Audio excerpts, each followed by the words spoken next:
Live? We're live. We are live. Hello, everybody.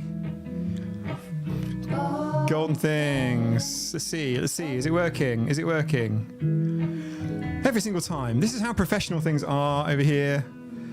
It's like, I don't know. How many hours is it for expertise? 10,000? No, we're well on there with the streams. That's for sure. Thank you, Mark. Thank you, F Visible. Hello, everyone. Jenna Otter, Helen Visible, Ron McNeil. How's it going? How's Glenn? Alicia, hello. We discussed naming one of the pens after you earlier.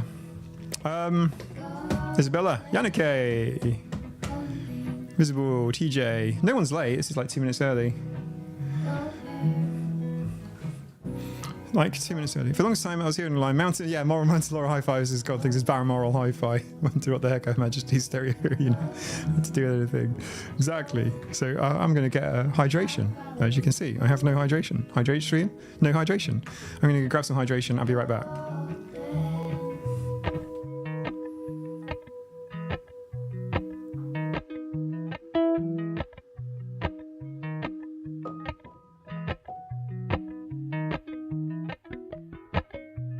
Appalachian sunrise meets my skin. Even with my eyes still closed, I can feel it coming in. Golden, golden, I'll follow only golden, golden, golden, golden things.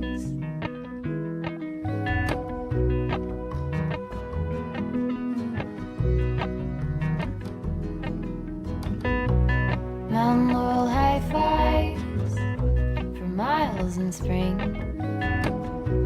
Rainbow trout and hummingbird wings. I am here. I just got distracted. Like my distraction quotient is quite high. One of these days, a psychologist is going to tell me why that is. Isabella, hello. Thank you for joining the scratching post, by the way. I have an unsponsored cold beverage here, and the tea fairy is on duty, and then she's going to go sleep. Maricat, how you doing? Evelyn Absent, hi there. This is Evie from Galt, California. I love seeing the photos of your pets. Amazing. Do you have any pets? Do you want to share them? Hello, everyone.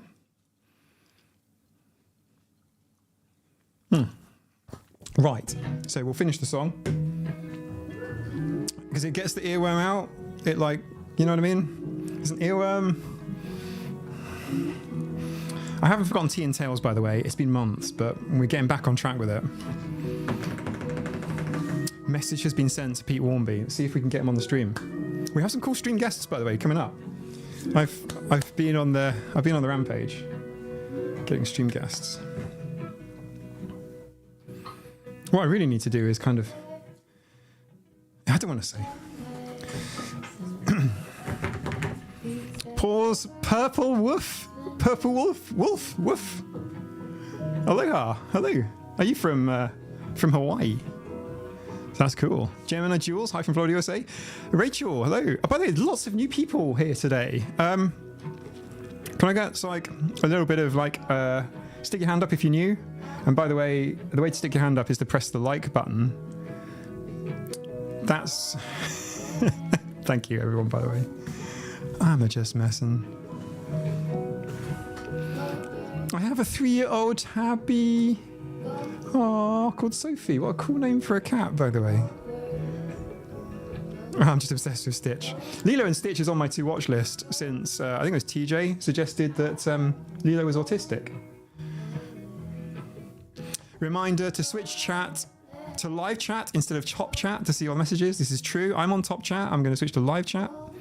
I'm pretty sure the on-screen messages are thingy chat as well. Oh, yeah, by the way, let's sort this out, right? Because we can't be doing it like this. Let's move it along. I had an idea earlier. Hang on. Oh, gosh. You're all helping me do some troubleshooting and some tech stuff right now. What I'm going to do is move the chat. Gosh, I have to sign in. This is a little bit like doing one's homework before, sorry, during the lesson, if that makes sense. Because there's no way. Oh, thank you, Evelyn. You did not need to. Evelyn Abstin super chatted $1.99. Thank you very much, Evelyn. I've moved everything. Evelyn, don't go anywhere. We will do a Catmageddon for you. So this is tradition, by the way. I have wired up the cat feeder, but I turned it all off because, like, the camera above me is not working. We'll make it work. We'll Catmageddon. Are you able to wait like 5 minutes and then we'll do a Catmageddon? Would that work? I want you to see the Catmageddon. So anyway, Evelyn, you're new. So we do Catmageddon here.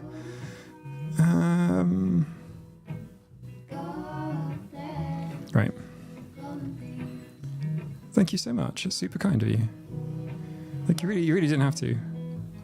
Right, I'm going to move you guys over here. I'm going to move that to here. Right, I'm going to put that there. You're going to have to wait to see what I'm doing. It'll make sense in a moment. I can only do it while I'm streaming as well, which is kind of...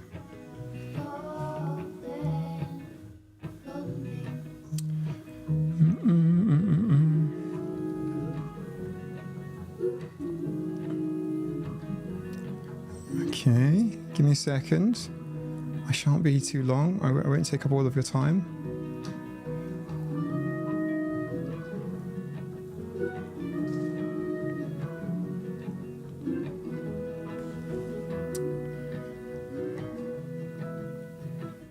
Right. Here we go. Mr. Joe, how's it going? Save. Right, here we are. I have to do a refresh on here. And you guys are over there. And I will remove... Okay, that's not working. give me a sec. It's not very readable. Hang on.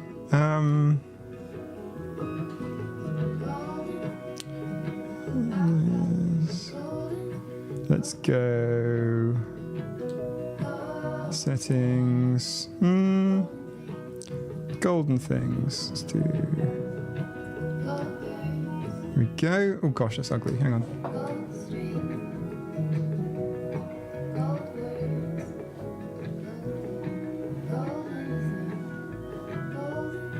Okay, I've ruined it. Sorry. Hopefully you can kind of see on the screen now. I've got freed up a bit of space. There's hang on. Right, let's move. Yeah, let's go white text, definitely.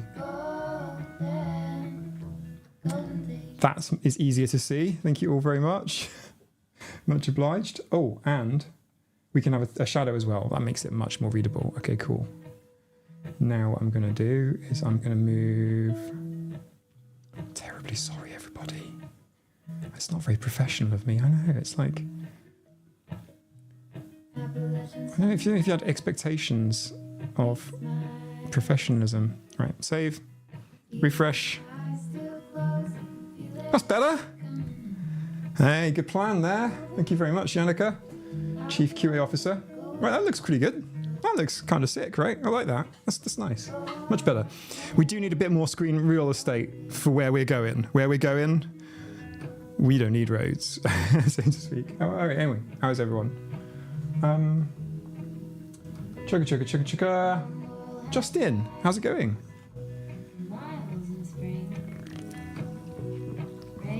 Mr. Joe also. Hello. I'll probably only be able to stay here for an hour or so, says Simon. Not the full potential 8 hours.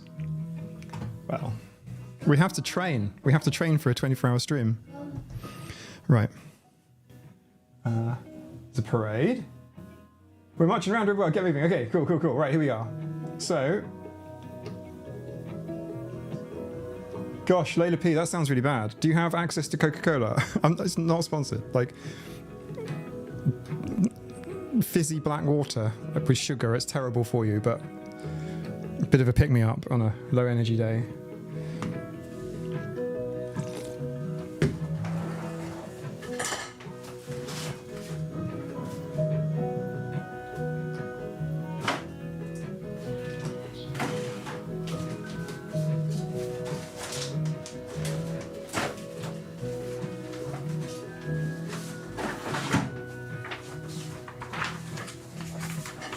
Okay, we are Catmageddoning, ging ging. Okay, cat feeder is full, is loaded with treats. It is actually ready to do the full Catmageddon. I'll just. There we go. Water, fizzy black water. I'm well, Helen. How's it going? Look, fizzy black water. Look.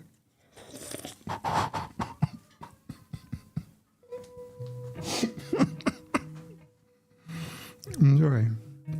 What's everybody hydrating with today? I have some hydration going on. It's I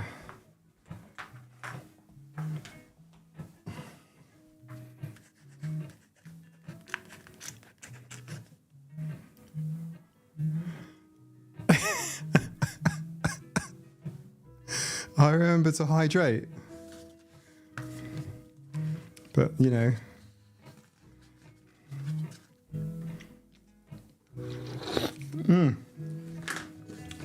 Jennifer Gray. I can't even imagine quitting caffeine. I'm highly caffeinated at all times. Is there caffeine in your blood system?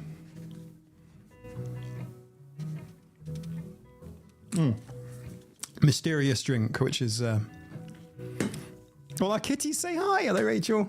Kitties. Right, let's get Catmageddon on. I just need to put my can of water down. Fizzy, black, caffeinated corn syrup water. I don't even think it is corn syrup, actually, by the way, in Europe. We're having this discussion somewhere, I can't remember where it was, about drinking caffeine-free green cola. Okay, nice. I think Coca-Cola is not a great company, to be honest, but, you know, their product works, so... So... Let's sort out a Catmageddon. This is how we're going to do it. I'm going to use the camera. Oh gosh, it's on. It's been on this whole time. How are we doing for battery life? Should be good, right? Should be okay. It's kind of weak, I'm not going to lie, but we can Catmageddon with it. Oh, Bar Orangeade. Oh, Bar do a cream soda. That's so good. I don't know if you can get it where you guys are. Actually, I'm a bit of a cream soda fan. You can buy it from the Spar corner shop here, like UK corner shop Spar. I think it's in the Netherlands as well. I think you can get it in Europe. But like, apparently there's a South African one that's really, really much better. And I did try it. Sorry for that noise, guys. Apparently my mouse software has an AI update that has to be... It's a mandatory AI update, and I don't want it. Go away. Hello. Oh, Milo's good. Welcome to autism parading around in our underwear.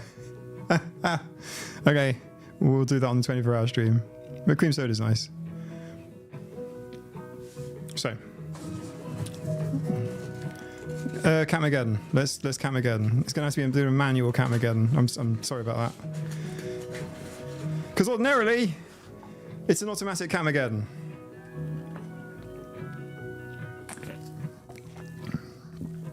That's good water. Okay, so...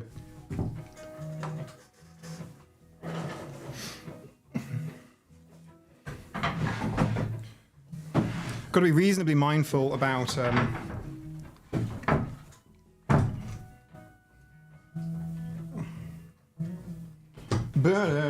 Okay, here we go. Why is that so dark? What's going on? Yeah, that's all right. That's good. That works. Here we go. The cable of truth. All right, fingers crossed this works. Oh, it will work, actually, if I do that. I'm pretty confident that will work. Here's your HDMI. Oh, no, what's happened? What happened? Oh, we're still here. Okay, cool. Right. Ah, okay, right, that's not going to work. Gonna have to be a bit careful here. I think.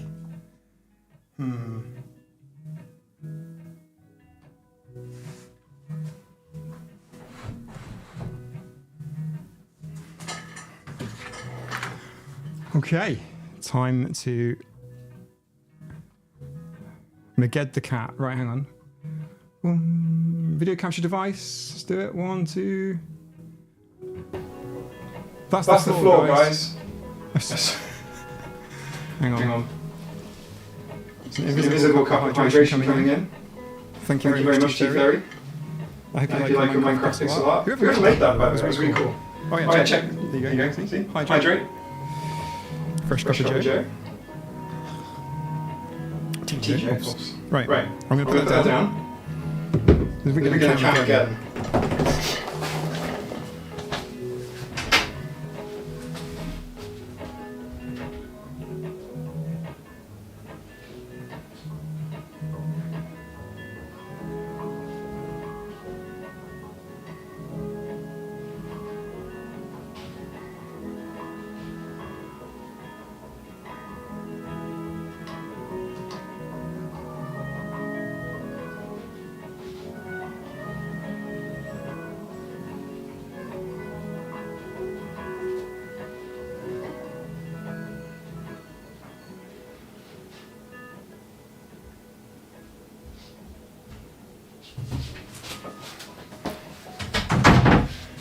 Okay, we got good stuff. We got good stuff. And the cat's on the move. Cat's on the move. Ready?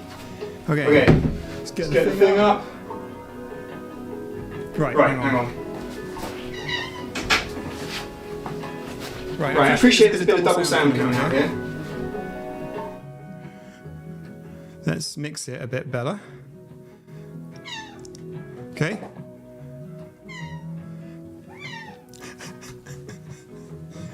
Can you hear me? Right.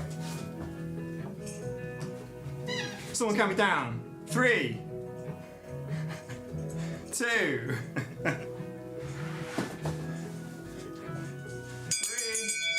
Alright, never mind, too late.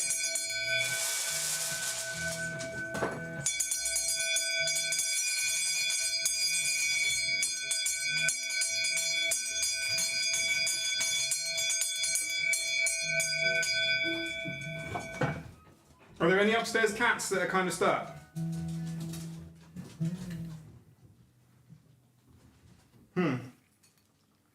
Okay. And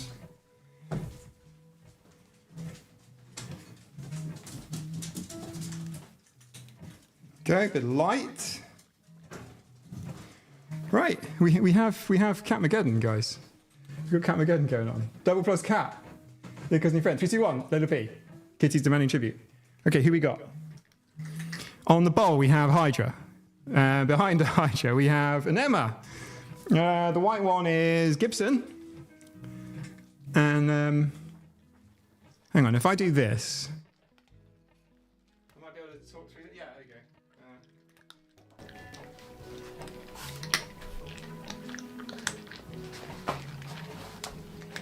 go. Okay. Floor presentation time. We have. This is our Hydra. Hello. Hi. Terrible angle. This is Hydra. This one's Larry. That Toblerone. This one's Emma. Emma, I know. Look, come and say hi. Oh, you don't want to say hi? Okay. I understand. This is Saber. And then we have, over here, we've got Jasper and Lucy. There you go. Spread them out a bit.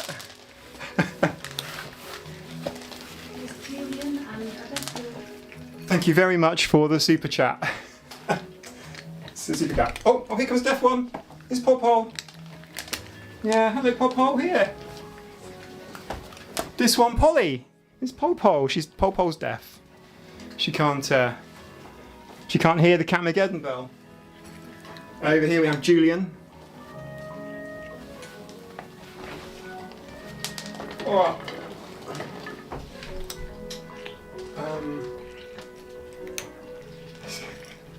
Here we go. Let's go like that, and then we'll go like.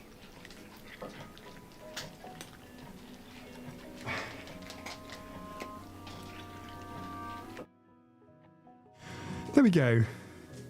This is what we've got going on. Now, which one is my face? Let's pull me up here. Do you know what I should have done? I should have actually made a copy of this. There we go. Terrifying, we can hear the floor mic. It's like Anarchy. It's like Mad Max and the Thunderdome.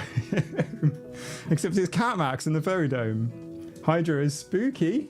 How's so spooky? Do they clean off the floor? I have to sweep the floor. My Bengal paws at the bowl. Yes, so the floor cleaning thing I will get round to. It's actually in my list. It's in my list. There's 3 different videos. One of them on mindlessness. We got obviously other ones on pets and things as well. So it's all coming. It's all coming. Is there a Cerberus? Wow, that would be cool.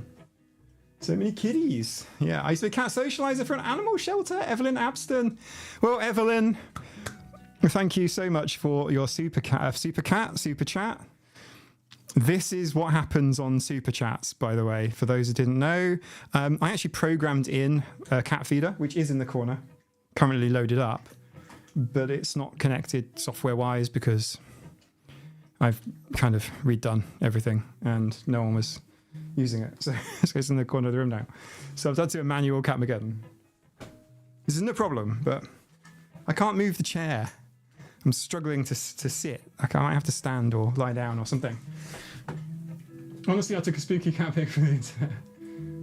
Does Pol's... Oh, Pol, yeah, I suppose Polly.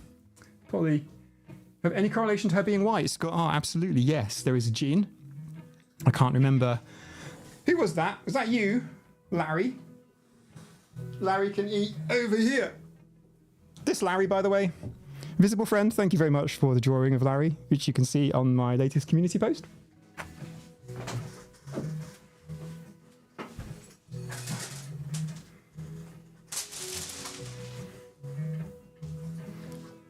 If he's going to be a knob, he can go eat over there on his own. Where was I? My cat watched this. Is very chatty, very jealous now.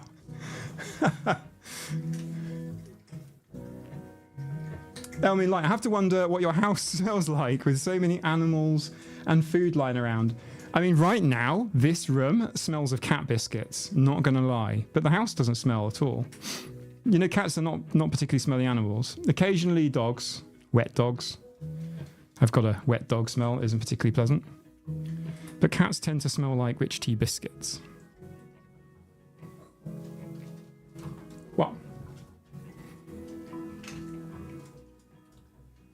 Nanny Wumpers, I feel they're not moving the chair. My pets are constantly around my chair. Yeah, exactly. I'm so poised on the edge. I've got like an inch of space. Yeah, I know the selective mutism struggle, Larry. He's over that way. Hi, guys. You're down here with all the tripod legs and the cameras, the light and things. So yeah. Hi.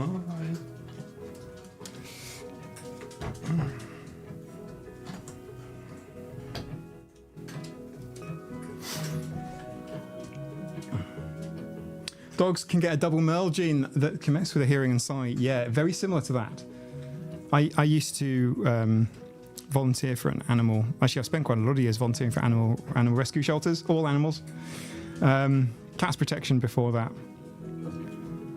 But yeah, we've had Merles with issues. Have an air purifier in the cat room with litter boxes. Yeah. So we'll go through that. Definitely. I've got a video on the topic. Justin Bishop, yes, certainly I have. Content of which will be on Patreon, almost certainly not on YouTube. You have so many tripods, some furry and some not. Yep. Who was doing the hiss box? Karen, this way. Go that way. Karen, not that she's not part of Catmageddon, just that she'll just eat everything in 5 seconds. White cats with blue eyes, often deaf, had a few. My current white cat has green eyes and is not deaf. Oh. Pop. Oh, she can't hear me. I mean, we talk to her the most. But yeah, there is an air purifier in here, but it's not because of the animals. It's because of hay fever for me. My eyes, very soon, will become streaming blobs of hay fever, and I'll become very snotty and not very presentable. So right over here, there's a rather large air purifier. And it has carbon filtration as well. But we live in the countryside, so the air here is incredibly fresh. And sea as well. It's also worth pointing out. There's lots of sea air. I wish my cats smelled like tea biscuits. Do they not? Legit. Like, it's true, like an old animal can sometimes smell, but like, this is Saber, right? Let's all sniff him. He smells like rich tea biscuits. Smell him. He smells of very comforting rich tea biscuit smell. Obviously, you don't want to go too far back. Sort of aim for the middle. It's my advice to you all.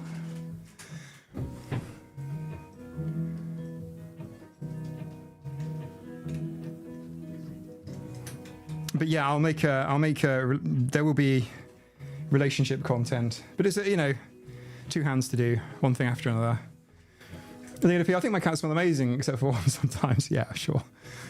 I had a cat. She was beautiful, beautiful Maine Coon, a white one. Her name was Roka, concatenation of my two ADHD friends' names. Who encouraged me to get her. I mean, long story, another time. But anyway, she was quite a smelly cat. She didn't smell good. When she died, I buried a white lavender on top of her because people were like, why did you choose a white lavender? And it's like, well, because it's white and smelly, just like her. So, anyway, cats do smell good. I had a debate. I did a job at Radio 1. BBC Radio 1, and there was a conversation going on about cats. One of the presenters made a joke on air and said, something smells like a cat's basket, right? Like a cat's basket, like a cat's bed, like a cat's basket. And it's like, and I had to interject afterwards and go, what do you mean a cat's basket? Have you ever smelled a cat's bed? Like a cat bed doesn't smell of anything. Whereas a dog bed, on the other hand, we have 3 dogs, 13 cats. I've been pussyfooting around too much. I need a catalyst. I can't do a Morgan Freeman voice. What's the black and white kitty? We don't actually have a black and white one. There's a grey and white, which is Larry. Visible Lee, it's Visible Friend username there. Really did a great drawing of Larry. And I think it's fantastic. I really like it. And that was in black and white. But it works. I think it works.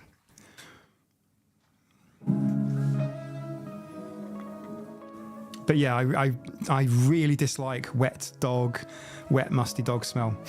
I like dogs. I love dogs. But like the wet, damp dog smell is hella bad. I really don't like it at all.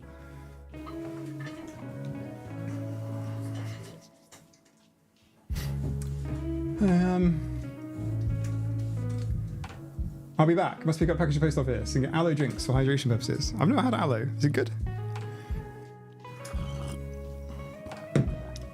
Wet Labrador, yeah. Wet dogs, just not great. I don't know what it is, but it's just not great.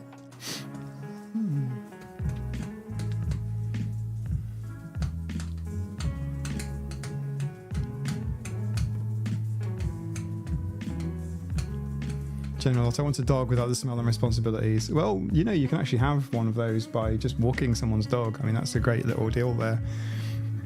It's like kids; they're great fun, but like, you don't want to have responsibility for one. Do you know what I mean? I like generic zoo smell. All right, okay, that kind of like warm hay. It doesn't bother me, but I'm not keen. I'll be honest.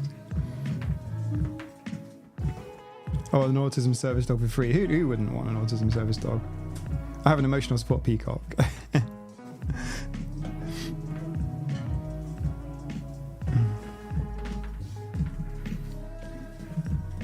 So, let me open up Chrome, because I have to open up Chrome. And the stream connection is great, which is brilliant, because that means we can do stuff that we couldn't normally do.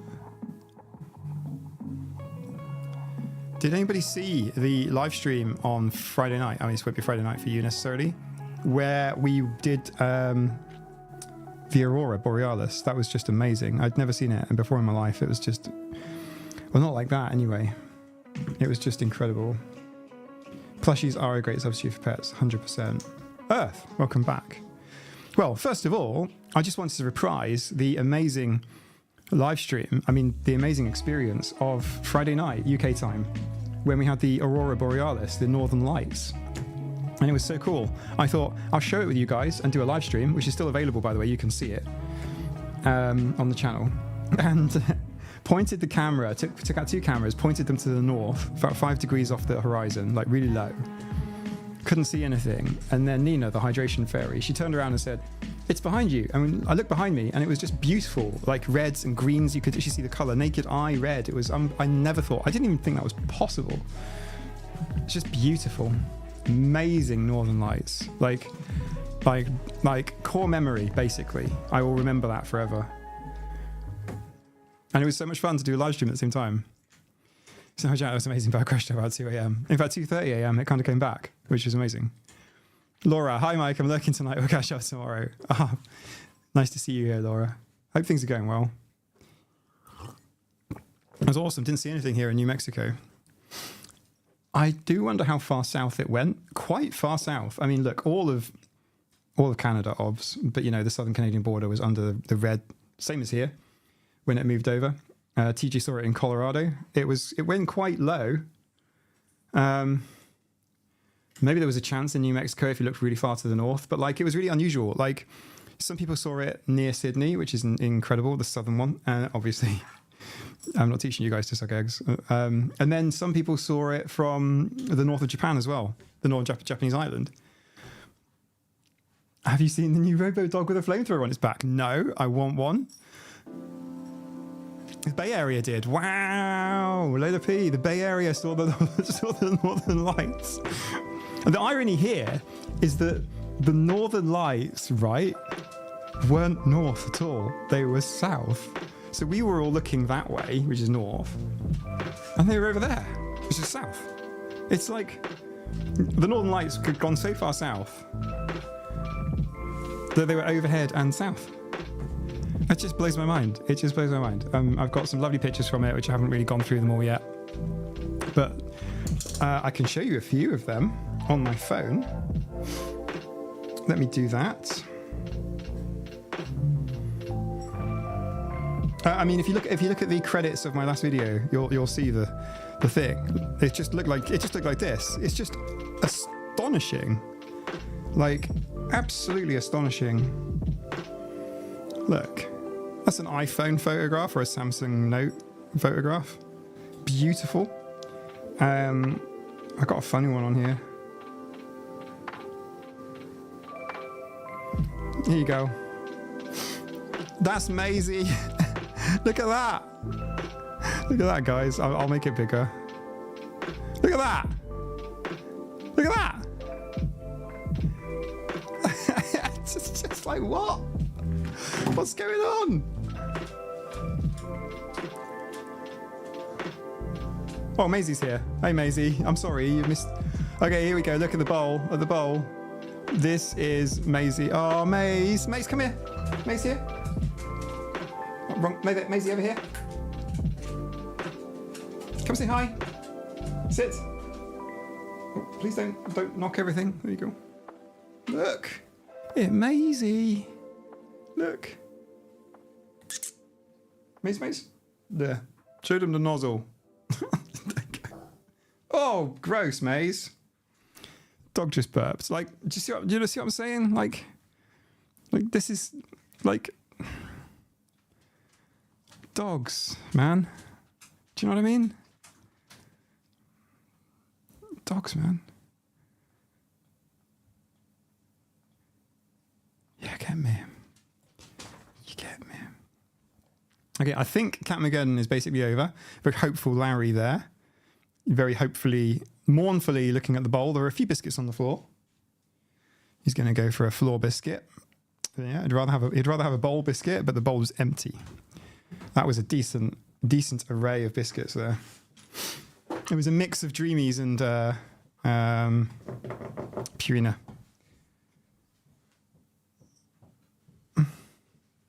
Right, I'm going to move the camera because it's precarious and it's just going to get broken. 1, 2. Oh, hang on. Do that.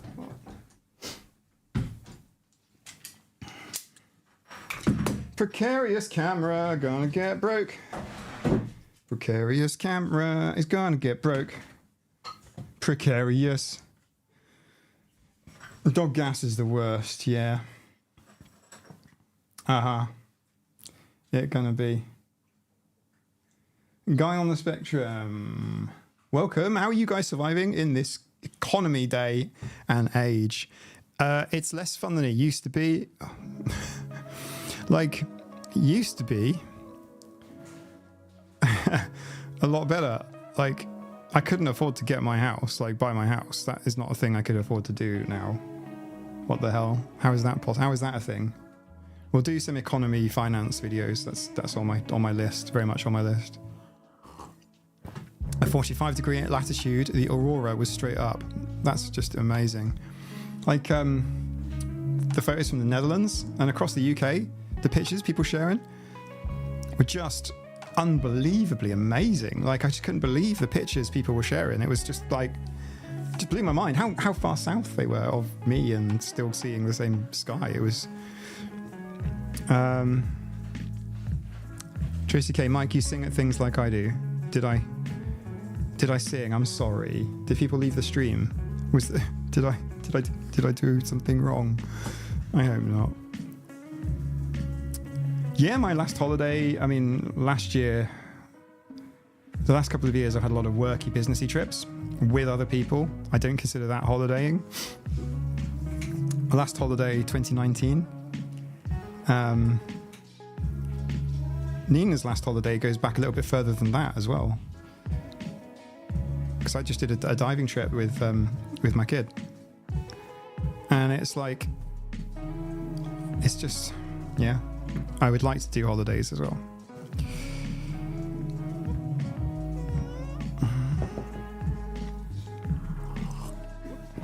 So a lot of things, you know, discretionary stuff like holidays and things people kind of pull back on.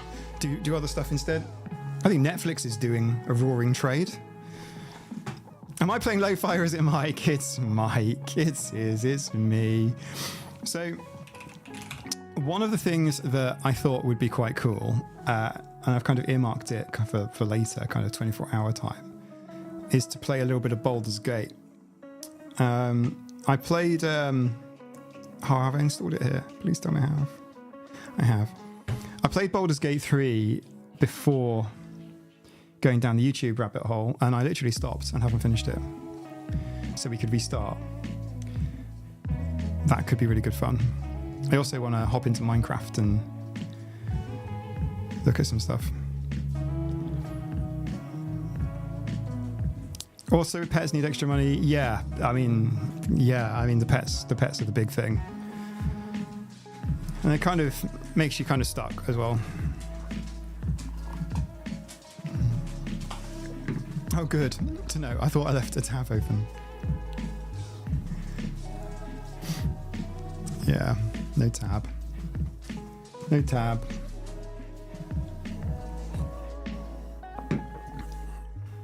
Lo-Fi Girl is like one of my top things to listen to when I'm working.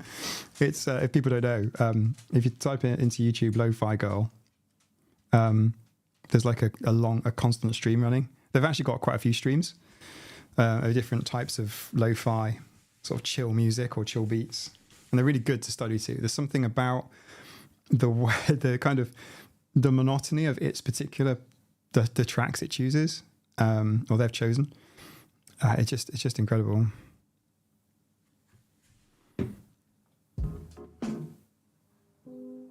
have to get back to work, but I'll continue to watch your videos. Thank you, Evelyn. And thanks for the Catmageddon. That was kind of fun. You just had to duck out for a few. You missed Catmageddon, TJ. Right. Tea has been nearly finished. I get up and start walking back and forth without noticing, and Mike sings without noticing. I'm feeling a little bit self-conscious now, which is ironic, really, for streaming. But like, I have no recollection of singing anything Like so. This leaves us in a really interesting position. I just think with awesome. I love the background music. Thank you. It's kind of not just for the stream, but it helps me focus. Nina was saying to me the other day, how do you listen to Golden Things for like 4 hours? I listened to the instrumental of Golden Things for about 4 hours back to back, and it was like it just helps me focus and helps me concentrate. I consider it like performance, certain tracks anyway. I've got a few playlists to do different things. Loads of people have got like a gym or a workout kind of playlist. I've got like a reading one. I've got a script writing one. I've got my ones for this, the licensed tracks. Karaoke stream when? Are you volunteering, General Otter, to go first? It'd be an RSD nightmare as a thing stream. I was obsessed with BG3, played it every day, all day, every day. And after 250 hours, I woke up in typical ADHD fashion. It was dead to me, and I could never play again. Simon, yeah, you and me both. I don't know how many hours I've got in it. Should we have a look? I've got 165.5 hours of Baldur's Gate 3. 165 hours, and it's like, holy shit, that's a lot. Because I started my channel basically Halloween, so end October, and Baldur's Gate only came out in early August. So basically August, September, I was playing a lot of Baldur's Gate. But, you know, there's been loads of updates. It was quite buggy at the time. Mike, you're singing about the precarious camera. Okay.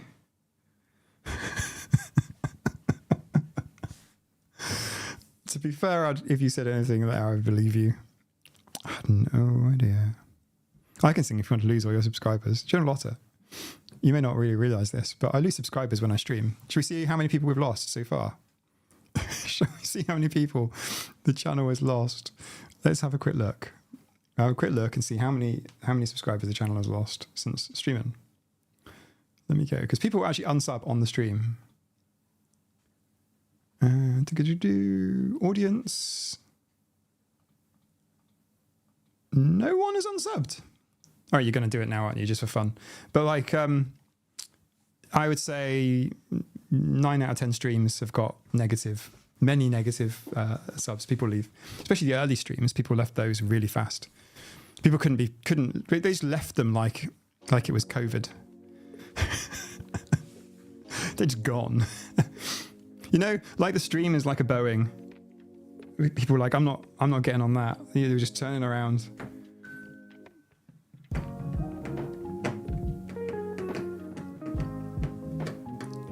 I can't even loungewear with cozy slippers. Yeah, it's that time of year. I mean, over here at the minute, it's like super warm in the day and then super cold at night. I realised this content was way too indie. Not sure how to take that. Daniel Price Mouse unsubbing Exodus and Shoes. Yeah, well, I mean, I did a 10k live stream live, right? Just like, I don't know, I can't remember how many it was. Was it like 20 or 30 under 10k? And I realised as soon as I started how bad move that would be, because live streams, like, people unsub during the live streams. But I don't know what to tell you. I'm sorry. It was nice hanging out, but I'll see you later. I do wish there was an exit interview so people could say like how shit they thought it was.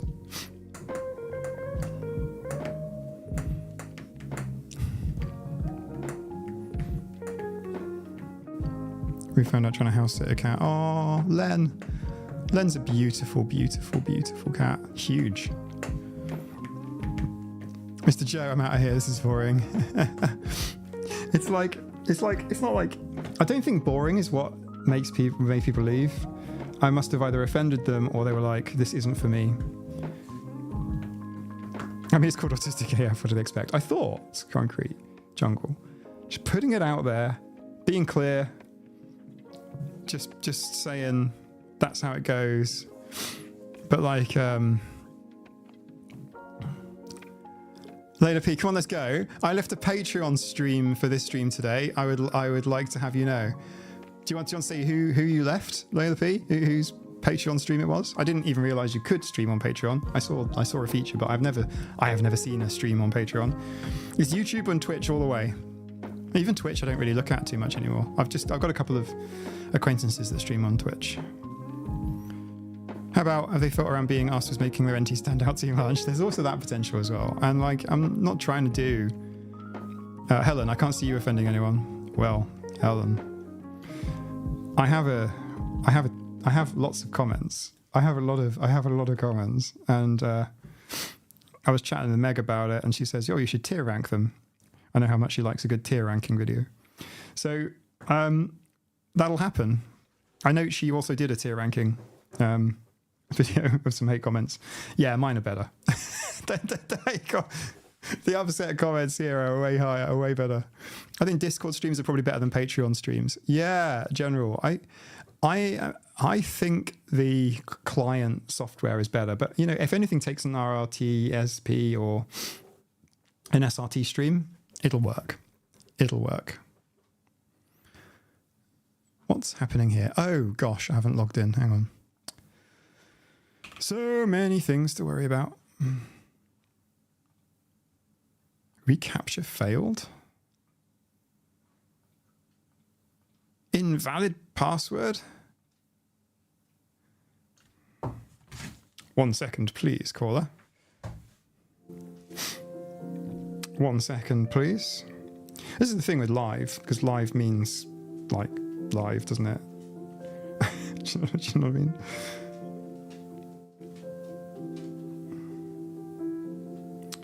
I mean?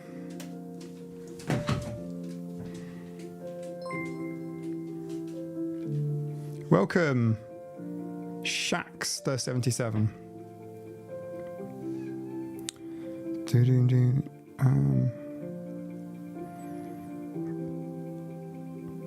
I am sorry if this stream is boring you, by the way. We will make it exciting again. Right.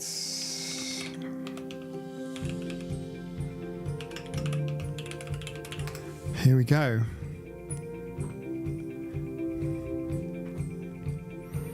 This is streaming gold. Heed my demands? Hardly. You got to wait for that stream party. Yeah. Joining live streams in progress makes me feel like feels like walking into a big party where I know nobody and everyone's already started. Terrifying and confusing. How does this feel? Is this too terrifying for you? Have I terrified you? Am I scary? Is it the hydration? I do actually have to drink this because I don't like cold tea. And I don't like warm water.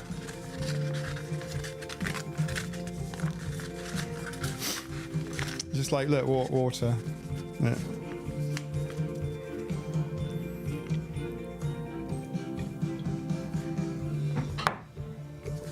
I've just had a notification from YouTube that they have put adverts in to the live stream. So we're just going to like chew the fat for about a minute.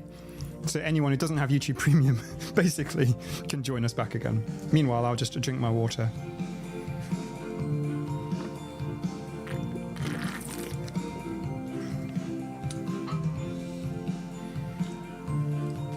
I feel inspired to clean my room with this music. Yeah. No ads for me. Woohoo. YouTube ads, I mean, it's like, it's not too bad. But like, it's like nobody getting rich on YouTube ads. It's something like, I don't know, maybe $5 or something per 1,000 views. And 1,000 views is a lot. Right.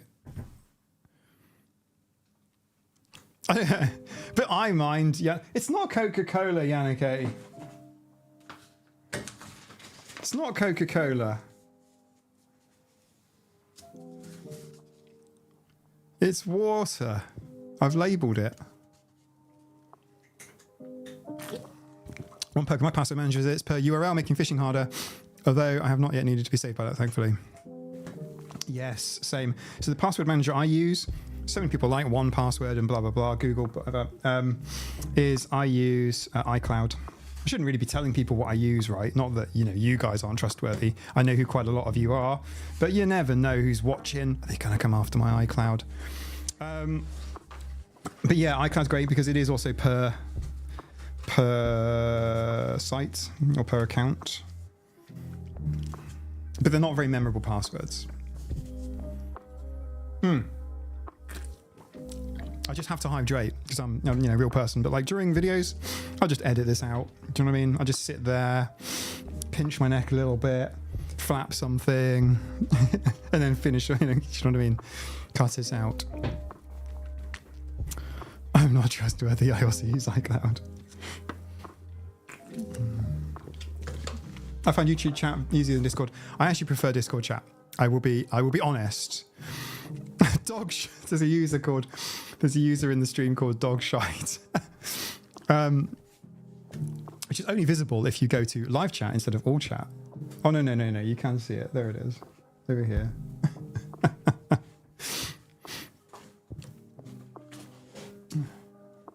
Hi Anne, and there's General Otter. I've never had so many friends. Autistic cats for life. For life. We need a gang sign. So, I was thinking of firing up Baldur's Gate. That could be fun. Or maybe not. Maybe Minecraft and save BG for another stream. I don't even know if I'm allowed to stream it. Do you know what I mean? Because obviously it is copyrighted. I'm not sure about the legalities of gameplay streaming.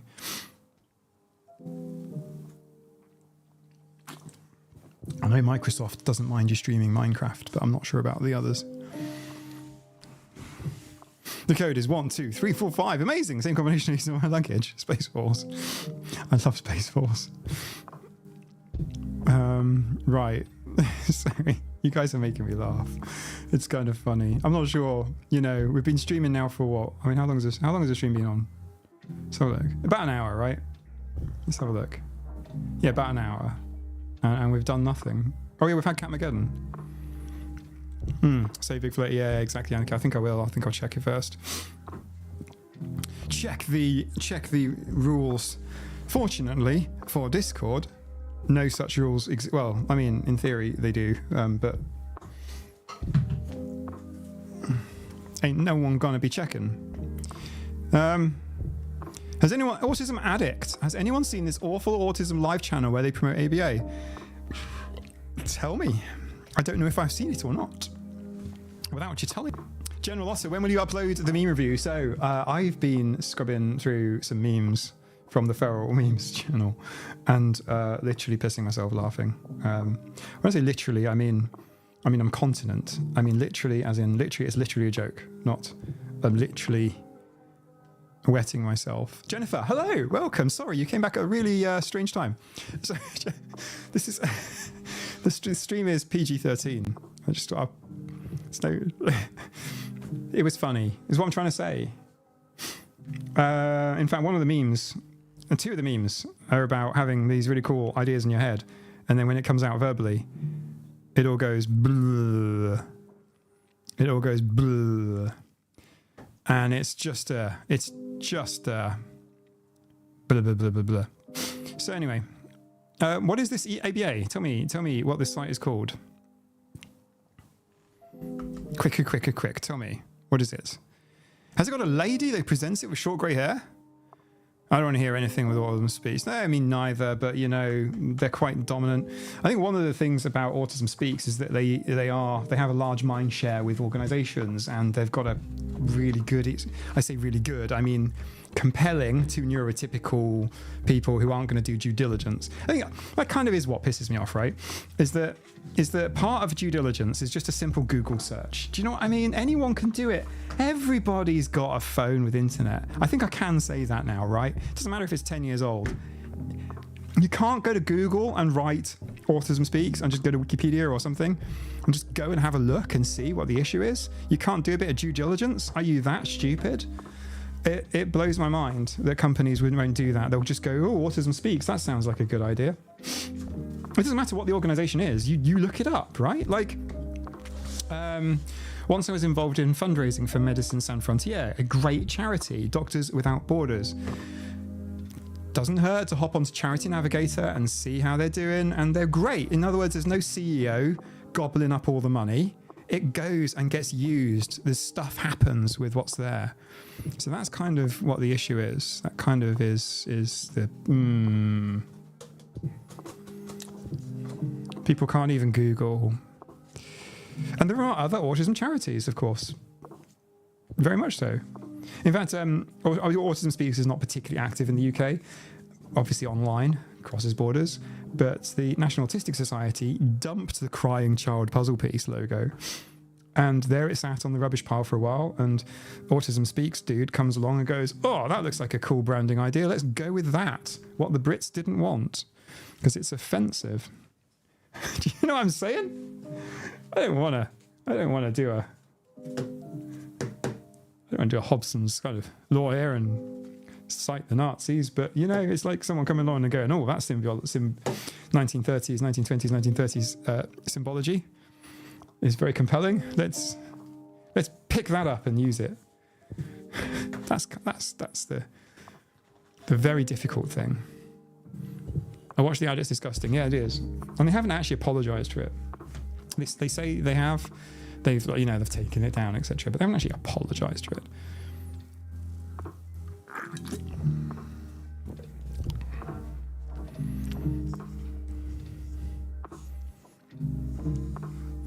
Brittany Daniels, there's a free website advocating for ABA therapy for autistic children in the UK. Go on. Some autistic people's views on ABA did good for their lives. That sounds like Stockholm Syndrome to me.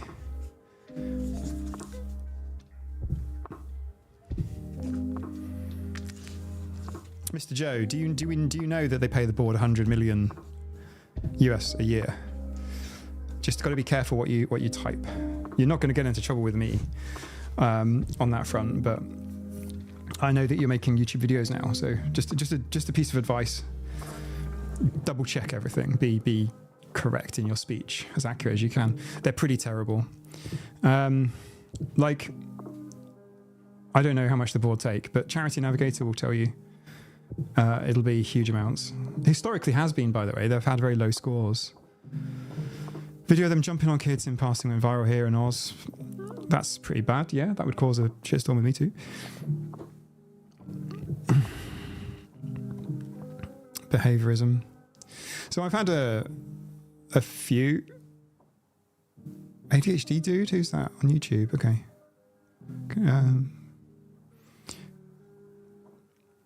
Perhaps you should find a couple of good charities to promote Mona said. Yeah, absolutely. I mean, for example, the National Autistic Society in the UK, who, by the way, are working currently with... I posted in the Discord, it's a link to Chelsea Flower Show. There's an autism garden that they're working on together, which is really, really nice. They've got... In fact, the idea behind the design is to do it... It's on YouTube, by the way. There's a video you can see, National Autistic Society. The plan is to put the garden into two segments. So basically you've got kind of like an exterior and then a rich interior to kind of explain the whole kind of detailed interior lives, which, believe it or not, is quite shocking. I mean, one thing that my psychologist said to me, which I thought, which took me back, nothing ever made me go, oh, that's a bit of a flag, but this one was. And it was just like, oh, autistic people have got really rich lives and blah, blah, blah, internal lives and blah, blah, blah. And it's like, why would you even say that? And it's like, now I understand, because the prevailing belief is that you're a bit empty inside. And this is not to denigrate learning difficulties or learning disabilities, intellectual disability at all. But like, the two are conflated a lot. And it's not good for either demographic. I like the garden idea they had. Yeah, me too, Helen. How do we get onto the topic of ABA? I mean, I'm all for it. If you guys are, if you want to chat about ABA, we can do it. Who is this? Helen, if you know who it is, maybe you could drop me a link in one of the channels. Let me know who it is. Rachel Hudson, Dual Shadow. Aha, cool. Right, I've made the connection. Thank you. In Minecraft, we've got a wall with a board for people to put their Minecraft username and then their YouTube username. And maybe we also need to have and also your Discord username, because some people have got 3 different ones. They've got a different YouTube, a different Discord, and a different Minecraft username. And it's like, it's so hard, it's just so difficult. I can't remember how long they took me to put these together. Slow process. I don't know. It's just like I don't need to explain it to you guys. You know, I'm aiming I'm aiming what I'm saying squarely at kind of neurotypicals. I also now have local people and family members watching my videos, so I'm kind of I'm not aiming it at them, but you know, let's be out and proud. Jewel Shadow is here too. E-Very. This is good. This is good. I like how excited you are. This is very good. Until NTs view autistic people as people and not lesser than, I think most of the charity campaigns at best miss the point and are infantilizing. Yes, because people don't understand autism, and they definitely don't understand autistic adults. The irony here is you can even be an autistic child turning into an autistic teenager, receiving services, as in government public sector services, so support, maybe even accommodation, literal accommodation. And then when you're 18, just like, right, that all ends, something new begins. Whatever that is, it's not the same. So like, it's kind of difficult. Like, and I'm not saying that children shouldn't get most of the most support, like 100%, like the majority effort should go there, but it's like there's no effort at all for adults, to the point where it seems culturally there's a belief that, you know, autistic adults don't exist. Yannicke, how did your family react to hearing about your channel? I told them. They were really happy. They were delighted. I've actually got a photo of my parents. I thought to take one when they were filling in a questionnaire, which was the first that they heard of me thinking I was maybe autistic, from the psychologist at the time. And I said, hey guys, let's smile. And it was quite a funny, bittersweet, bizarre experience going through that with them. They took it really, really well. Going out slightly further, I've had a few of my friends, like, they're like super impressed with me coming out. I'm not trying to steal language from other communities, but it's how it feels. Online, and they've gone and shared my videos, you know, around their social media and things as well. So I'm kind of out and out now. Not a problem, but you know.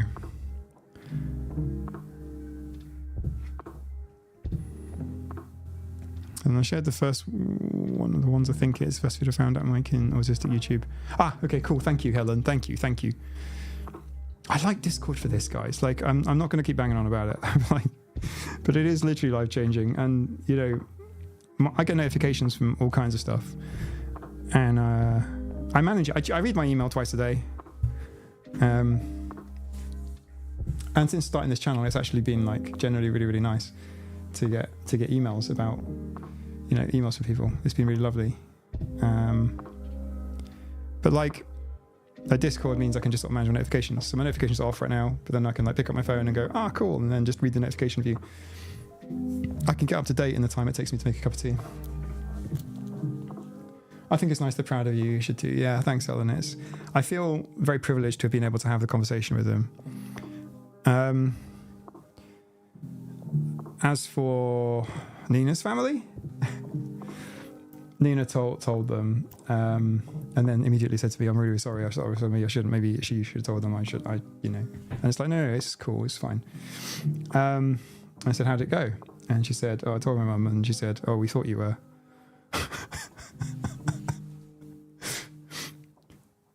Mike's got an autism diagnosis. It's like, all right, yeah. I thought he was. Or we thought he was. That was it, yeah.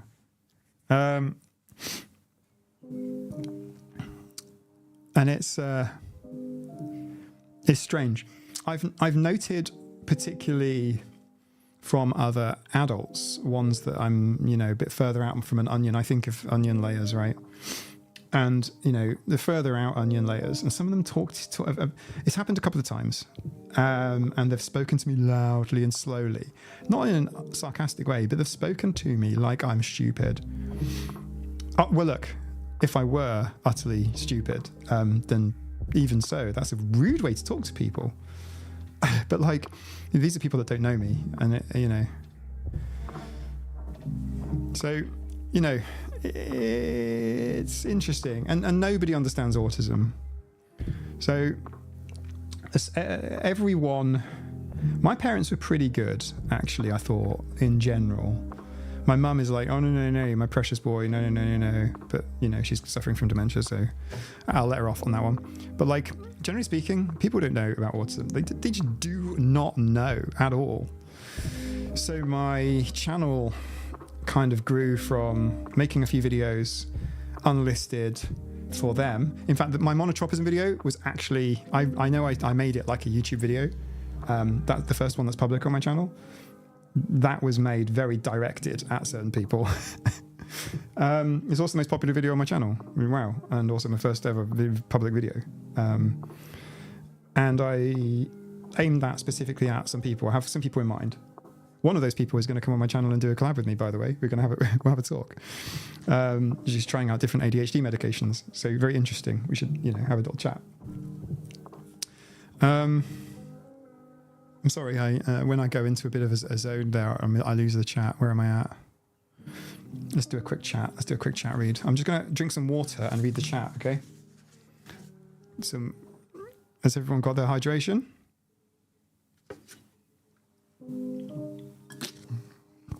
Rumours of a red can under this are greatly exaggerated.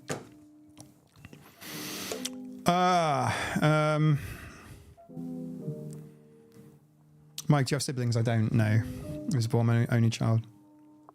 Concrete Jungle, I'm treated as lesser by my own family since the diagnosis. Trying to explain it has only made them other me further. Concrete Jungle. There you go. So my closest family, no. And I don't believe they treated me differently. Some friends have, but like my closest friends, my two ADHD female friends that have been my support network through so much shit, I can't even tell you. They've been great. One of them in particular, I was texting today. Anyway, at the time when I told her about my diagnosis, she was like, now we know what's fucking wrong with you then. And that's kind of, you know, she's great. No problem at all, no issue. But when you go a bit further out and people that perhaps aren't neurodiverse themselves, then they've heard nothing.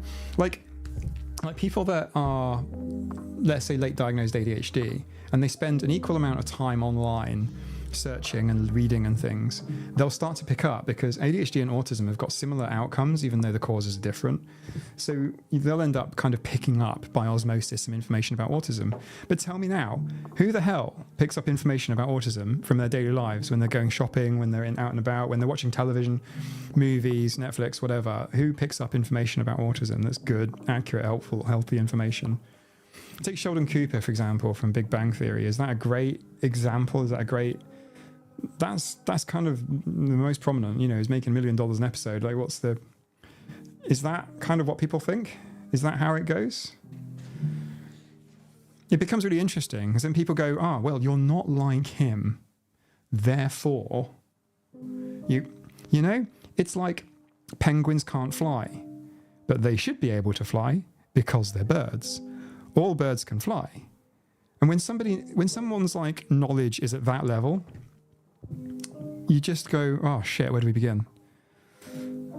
Well, back a long, long time ago, there was a man called Leo Kanner, and he thought, blah, blah, blah, blah, blah, blah, blah, blah. Do you understand where I'm going? He thought that mothers that were frigid and cold, he thought that was...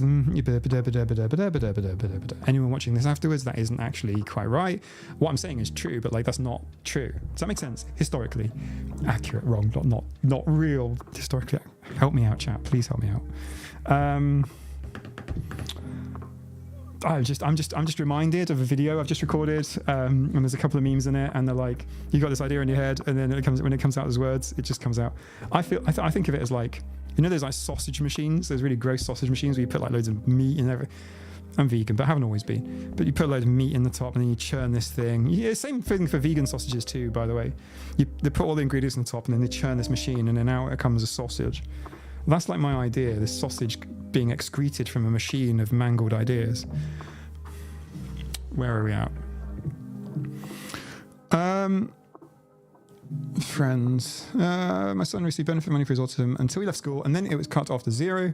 Tracy K, I'm sorry to hear that. It's kind of what I'm talking about. And okay, nice, I was supportive. Yeah. All I'm after from people is not giving me problems, giving me more shit to deal with. That to me is like gold standard. If people can like achieve zero, that's perfect. That's all I'm after. Now I see why lots of autistic people end up estranged from family. Yes. Yes, late diagnosed particularly.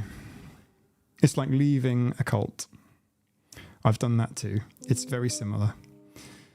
Trace TJ, it's perfectly amicable that are coming out. I was kicked out of my home for not being able to stay masked 24/7. Autistic was coming out as catastrophic as some people's queer coming out. Understood.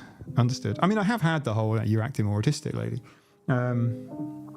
I've had that from people close to me, and it's like, okay, cool, noted. Yeah, I mean, you know, possibly am. I mean, appears to be a thing. Am I acting more autistic after diagnosis? Oh shit, that appears to be a thing. Maybe we should talk about it. I've just seen the skip ads button. I've just clicked it, so no one gets ads. That means you have to stay. Don't leave. Just bear with me. Oh no, hang on. I'm still reading the chat. Or maybe we'll get on with something after I finish reading the chat. I just have to drink my water.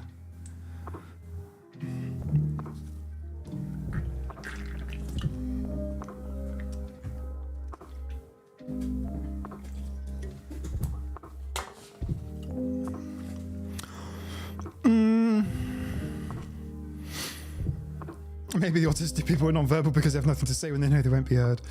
That's sad.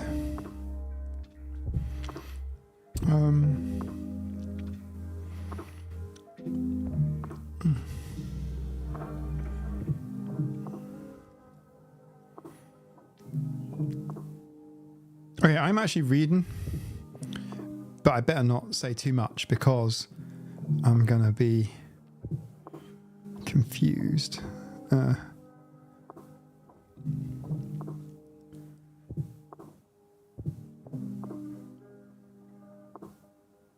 Jennifer Gray, my youngest son was diagnosed 13 years ago. Since then, I have on and off looked into whether I could be autistic too.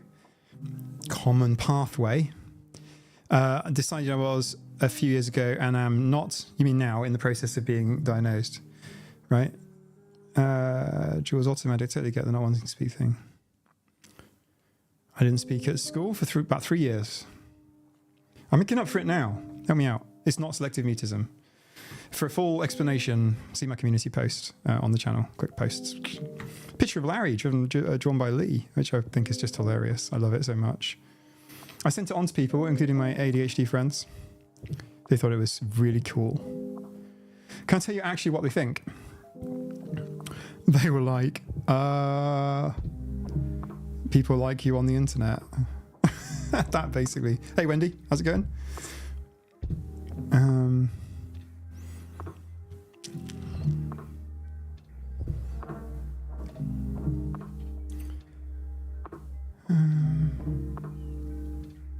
Love you guys. Thank you for helping me out there, by the way.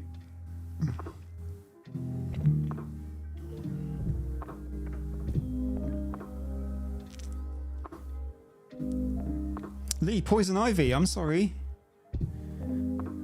Yeah, that's horrible. I hope it helps. I don't know how to treat it. We don't have the poison ivy that you guys have got. We do have poison ivy, but it's not the same.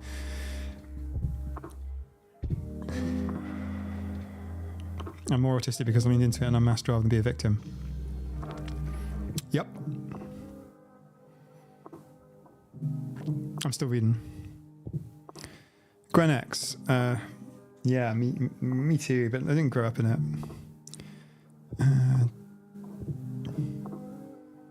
You could get a bit older thing for your cancer of water. For your cancer of water. I was a medic to like this music. Thank you. We'd have to compromise if you didn't, by the way. If you didn't like the music, we'd have to find something that you liked that still helped me focus. Can holders. They're cool. Do they say water on them?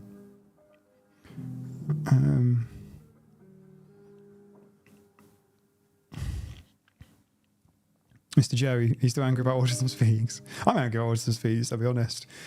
I mean, like, there are some good charities out there. And in fact, there are local, Autism Society kind of branches in the US. But honestly, merch. Here we go. But like, what blows my mind, okay, is why doesn't everyone think like me? I'm working for a large organization. I'm doing ESG stuff. I want to do the autism awareness shtick that everyone's doing. It'll be Pride next month. You watch this. The Pride stuff. I don't know if there's if there's a Pride Speaks, but just watch, right? And organizations all will pride wash themselves. Like greenwashing for environmentalism. Organizations greenwash themselves, We get the same thing for Pride. Autism hasn't had that moment yet, but it's kind of getting it, I think, with the whole Autism Speak stuff, where they add puzzle pieces to shit. I have stories even I can't even tell. So they're all sort of private stories from other people, but this puzzle piece shit goes back a long way. Like, if you have an autistic person and they had a name tag, fucking puzzle pieces around it. That's all I'm going to say. It's just like, and in the UK we drop that shit, pre-millennia, when Will Smith was making songs about Miami and stuff. Will Smith made a load of songs, really cheesy pop songs. Yeah. And the puzzle piece was in the bin at that point. It got resurrected by Autism Speaks 5 years later. It's like, what's the crappiest thing we can find? Let's go with that. That's the annoying thing, right? It's like people say, hey, we don't like that. Could you imagine like Black Lives Matter or something, and a charity that's got nothing to do with them springs up and does an offensive thing about them? True for any group, by the way. I'm just picking one off the top of my head, like a cat shelter with a dog logo or something. I don't know. Even that's not true. People say, oh, how do cats and dogs get on? Just fine. They're family.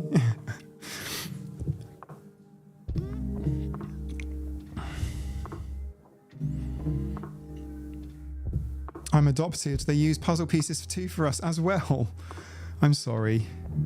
I'm sorry about the puzzle piece thing. Michelle Deemers, how are you doing? Haven't seen you in a little while.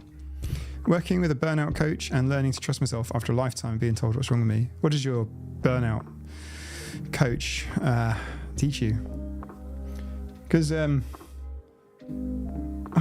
was listening to Pirate Software, Thor from Pirate Software. He big streamer, millions and millions of views a month, that type of level on Twitch.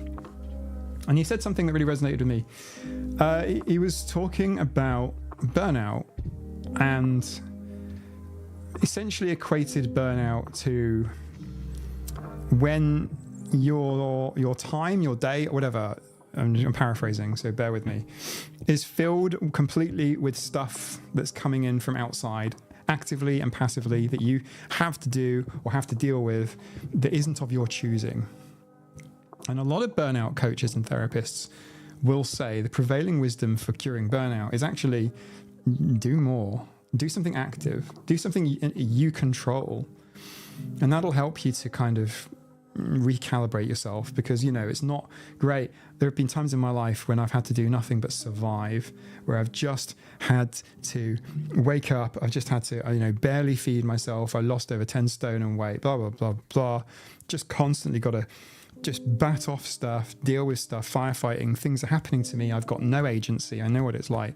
And then I have agency, and I've had a lot of people say, are you gonna burn out with your YouTube channel? Like, is YouTube going to be a burnout thing for me? And I can't say, I can't see the future, I don't know, but what I can say is that YouTube for me feels like an active thing. I'm an active participant in creating Autistic AF, and that is very anti-burnout. if something becomes, people say when something becomes work for them, so they're a creator, they maybe make something and they make an Etsy shop or whatever, and then it becomes a chore. My ADHD friend is an artist, and she sells her art and stuff and goes to craft fairs and whatnot. And I always say to her, hey, you should do these characters and you should do something. You should sell more. You should do this. You should do that. I'm saying to her, like, unsolicited advice, like, hey, open up Etsy shop, sell this, sell that. And she's like, I don't want to, because, and I get it, because then it's external forces taking away your agency. This sounds precious, but hear me out. When you're managing to you're dealing with everything that's being thrown at you, and it's a passive stuff, and it can be hard. It can be like something like, parents getting cancer or something, or whatever, or a pet that's ill or whatever, and this stuff affects you I say passively, but it's passive. It's not actively. It's not you actively doing something to burn yourself out, right? So I do think long and hard about YouTube burnout. How close can I get to burnout without burning out? My normal my life very much is like sprint, crash, sprint, crash, sprint, crash. It's kind of my cycle.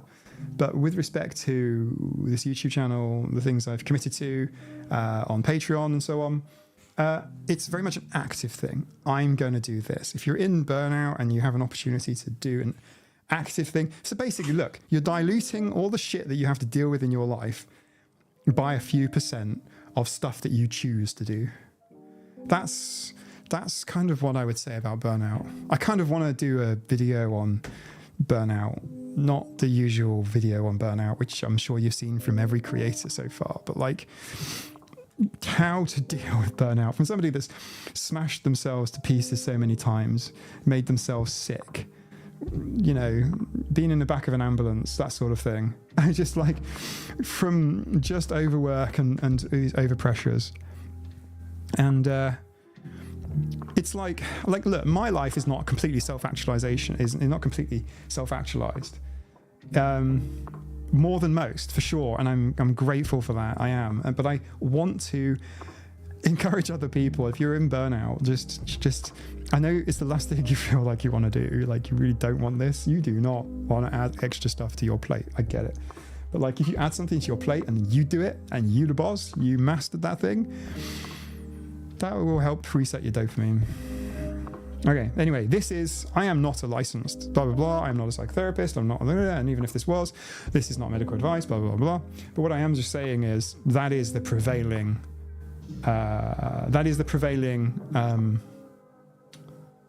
what I've just said is the prevailing thoughts on burnout recovery. I'm sharing it with you because I want you all to know about it.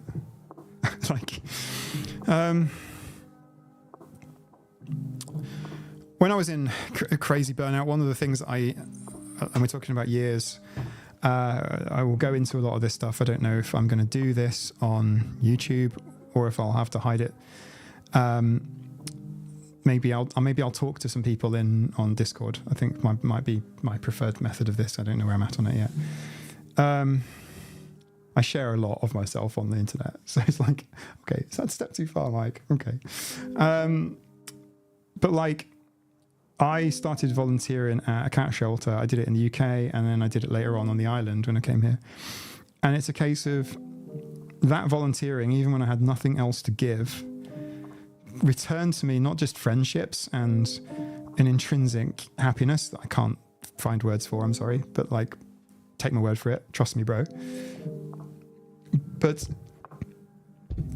it meant that there was a thing that I was doing that meant that I could then, this wasn't thought through, okay? I wasn't doing this on purpose. It was just a fortunate thing. I was then able to kind of like kickstart myself back to normal. I'll do a lot of videos on this topic. It's long and detailed and dirty and messy. But I want you guys to know about it. We've helped me, I help you guys, we'll be there for each other. That's how this is. So, burnout. Think less pajamas and cuddling plushies, which you do need to do every day. but like add something to it. I'm going to read the messages now. And hopefully I don't do a rant again.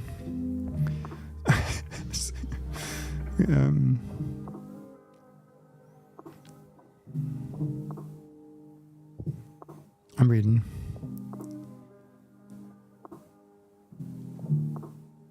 Autism Speaks is like if a bunch of racists make a BLM organization. Yep. Sweet Blasphemy. A new autism mascot should be a cat. All cats are autistic. Yeah, we know that.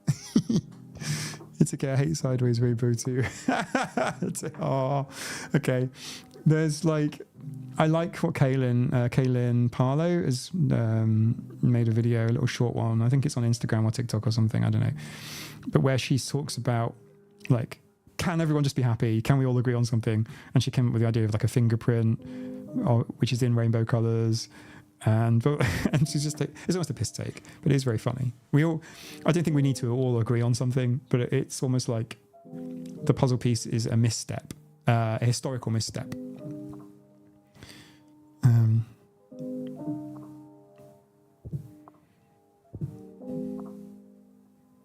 I'm reading. I'm not gone. I'm not having a moment. I'm reading. Oh, Kitty Cat Spartan, you got the worst haircut of your life. I'm so sorry. Thank you. You're so brave to share that with us. I'm so sorry. Rachel Hudson, 100% agree with all of this. With this, sorry, not all. I put the word all in there for some reason. I need something to dig into regardless of what it is. Without it, you have no leverage to pull yourself out. Exactly. You just constantly end up ultra anxious, ultra depressed, where the world is happening to you and you are not happening to it. And I know you're just a person, you're just an individual, but like it's a psychological switch that you can't just make. You can't just, oh, don't be anxious. You know, I'm a massive ball of anxiety every single day. But my point is in respect to burnout,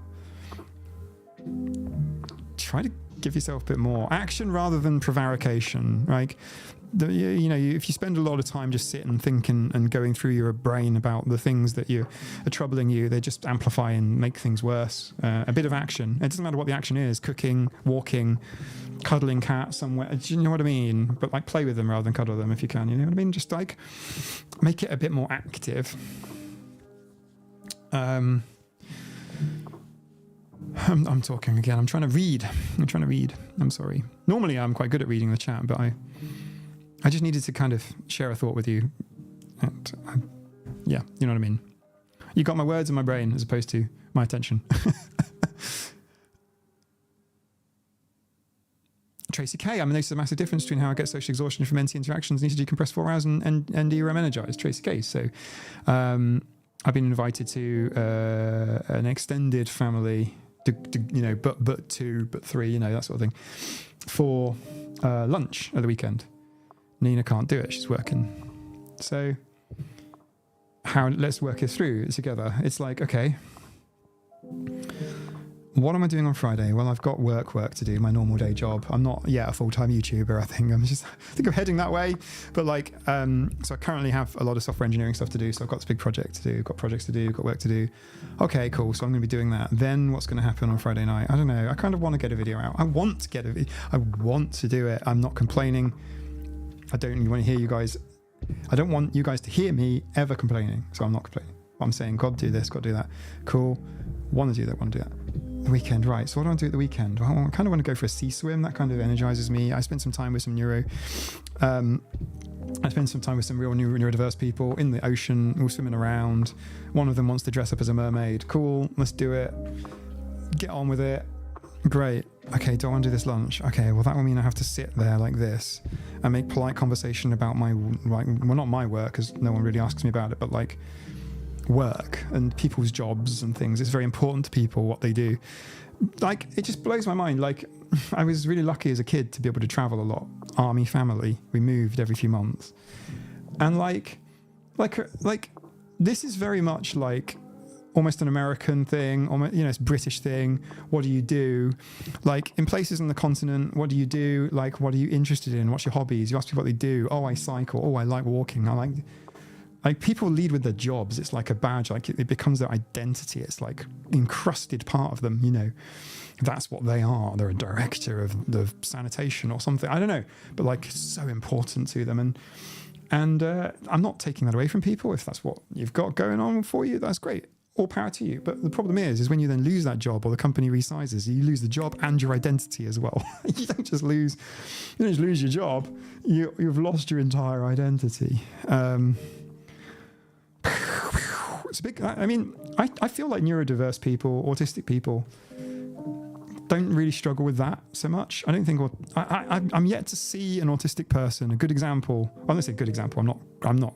We're not diagnosing people. I'm saying I've yet to see an autistic person kind of so caught up in their job, like the job is their identity. Do you know what I'm trying to say? Whereas for neurotypicals, it's like everything. It's everything. I can show you hundreds of neurotypicals where their job is who they are. You know? And it's like, well, I wouldn't be like that if I were you. Share price is going down. You don't know where you're going to be in a week.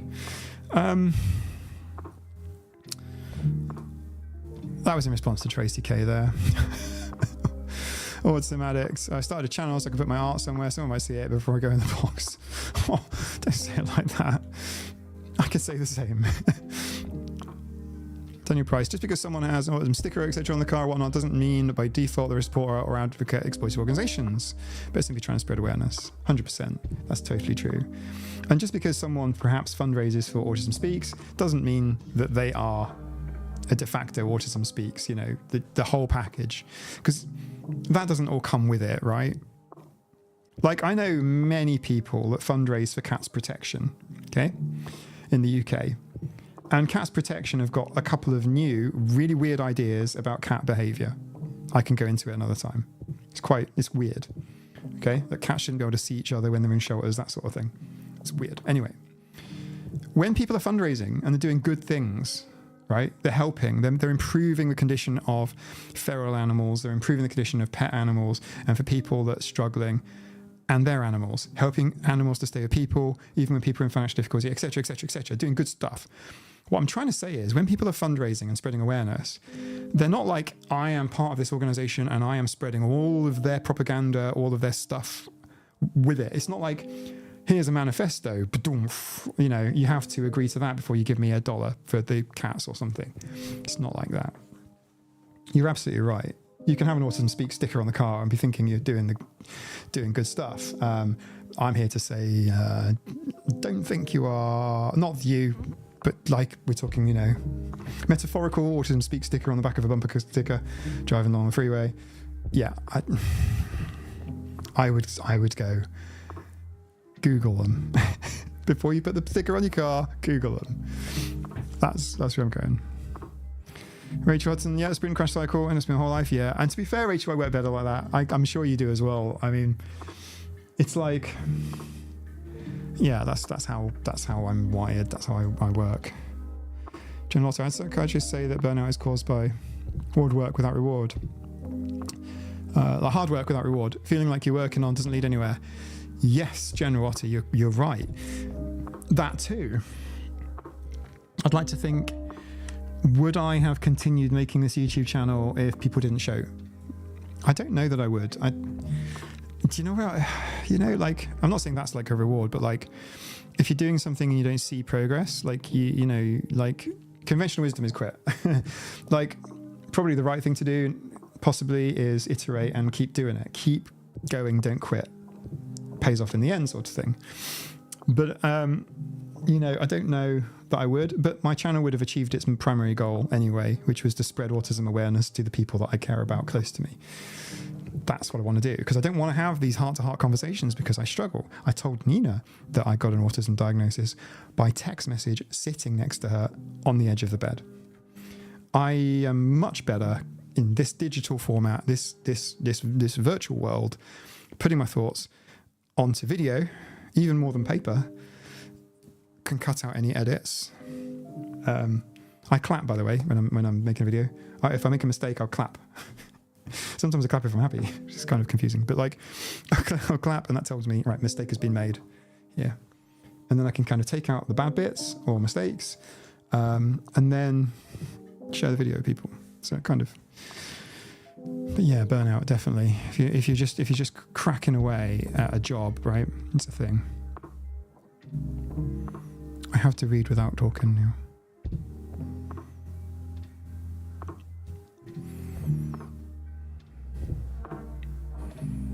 This is Biffle Chips, yes.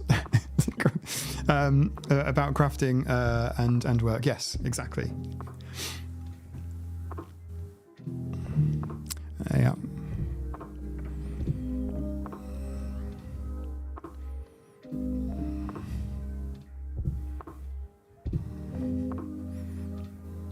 I'm reading.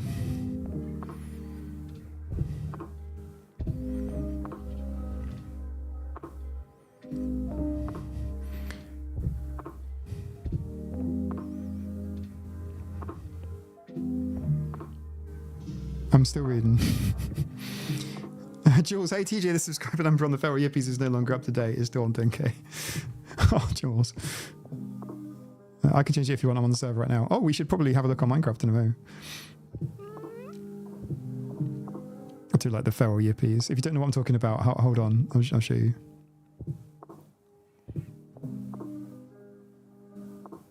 I'm reading as fast as I can, but I'm trying to like... Hey, Suzanne. Welcome.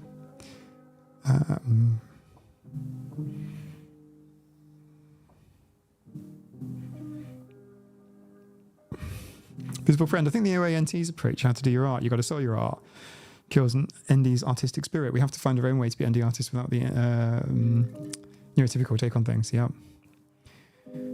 Action rocks. Really like your voice. It's very soothing. You took it to me. You mean my voice? Okay. I promise it's all the processing and the microphone. N4 BWR.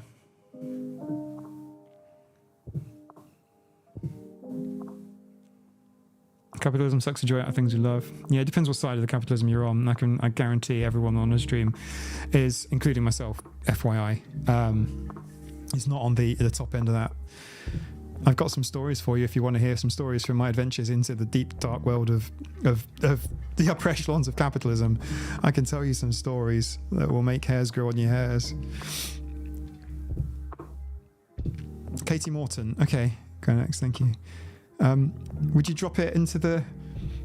Would you mind dropping the Katie Morton into the Discord for me and tagging me? Just then I can pick it up. You see, like if you're still here and you see it.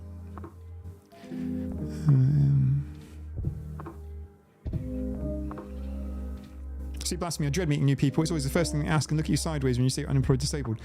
I was diving with someone a couple of weeks ago and I asked him what he was doing for work now, because he previously was working as a barista.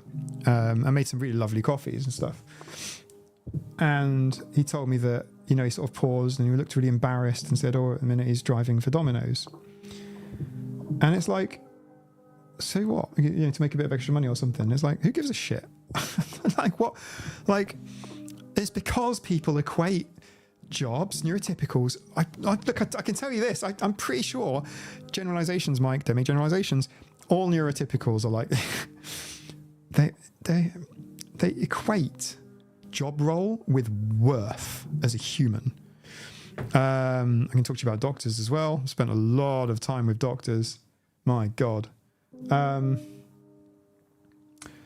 There's this feeling that that's medical doctors, by the way, as opposed to any of the other sort, like research ones. Like, people equate certain things with their self-worth, and it is completely wrong. It's unhealthy for everybody on both sides of the equation.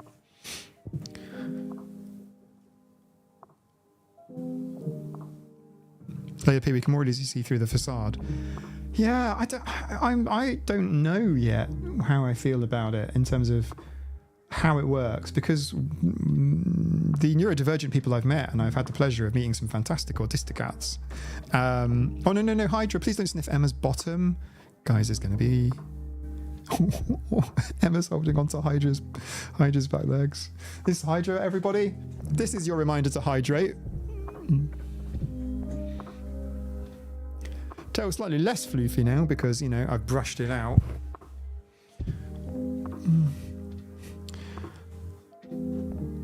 My identity at the moment is mum. Helen, that's fine actually. You can say that. Like, mum is a fine identity. Do you want to know a fun one? I was the primary carer for my son, or our son, I don't know, my ex-wife, for the first 5 years.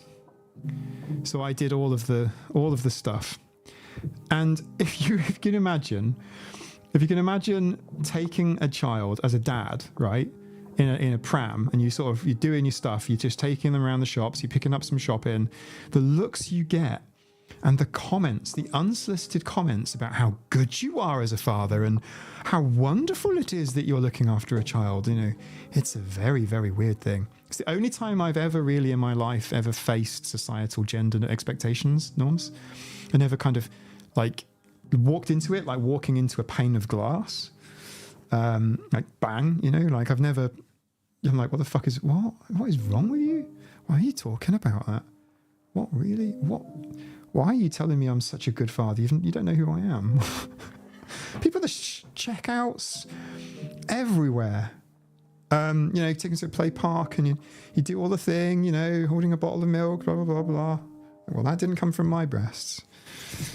But yeah, you're so good as a father. Oh, you're wonderful, Dad. Oh, you're wonderful, wonderful. And it's a bizarre, very bizarre thing for people to say. As they expect to see a woman, they expect to see a female doing it. Bizarre.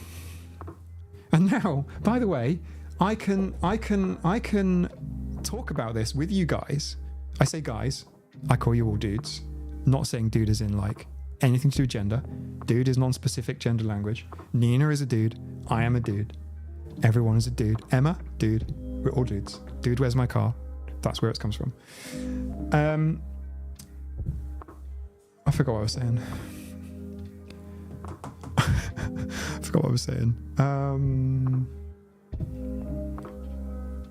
Oh, that's right.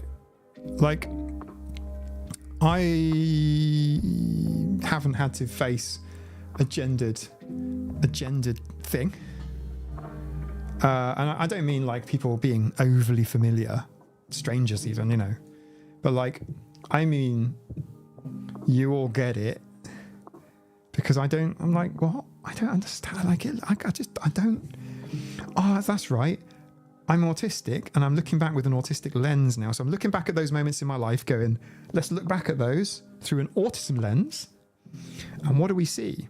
We see someone, me, who's the problem here? Well, admittedly, the sort of de facto neurotypicals going, oh, aren't you great?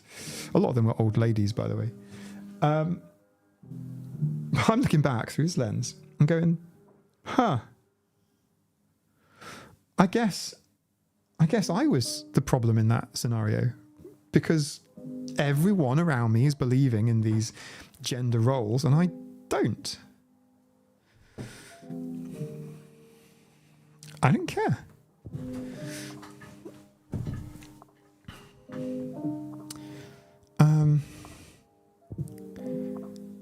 Sorry, autism. Hello, Alicia. We were thinking about naming a chicken. Alicia, long story. We'll get to it in a minute. To be honest, my entire identity, personality, and hyperfixation right now is just isopods. Can I tell you something? I had to remove a couple of wood lice from the bath. How did they get in there? They must be climbing up the plug hole or something, but like how? Where? What? How do wood lice get in the bath? Help me on that. I'm serious, by the way. Mrs. Biffship's a process tone reward is a job. My identity is certainly not tied to that. General Otter, I love my job, I wouldn't really say it's part of my identity. Because we friend the joy is the journey, process the art against trouble. I feel so cheated out of stuff. I'm in so much student loan debt. Hey, Layla, me too. Hey, I'm getting letters. Saying that they think I owe them more. Yes. Student loans. It's like an STD. Student loans. Nina's like, why didn't you tell me you had student loans? It's like, well, hi. Do you know what I mean? I know the student loan STD, has been conflated in comedy quite a lot over the years. But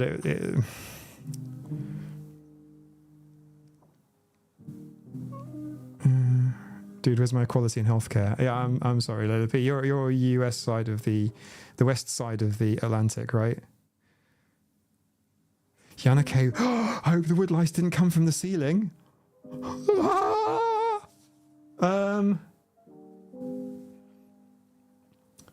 they're attracted to water. I have found a couple of wood lice in the fish tank. That happens, not very often, but I have found one or two in there before. But the bath is upstairs. Like, how do they? Same as how spiders get in the bath. Yeah, the thing about bath, right, for spiders is it literally catches them. It's a spider trap. You interested when they get you on student loans? Yeah.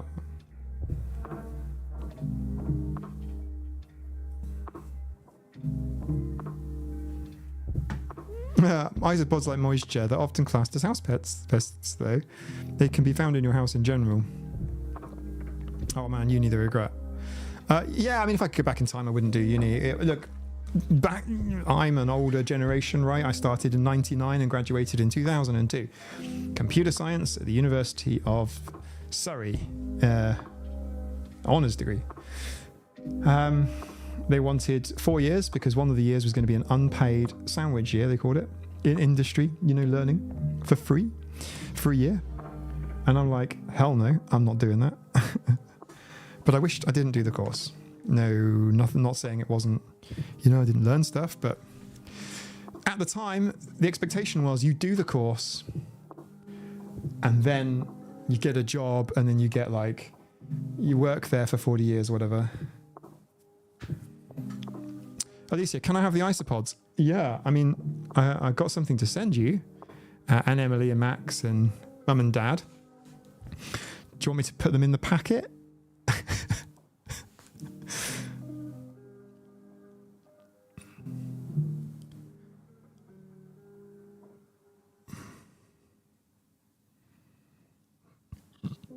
I'm hoping to get to whatever age it is where the student loans don't have to be paid back.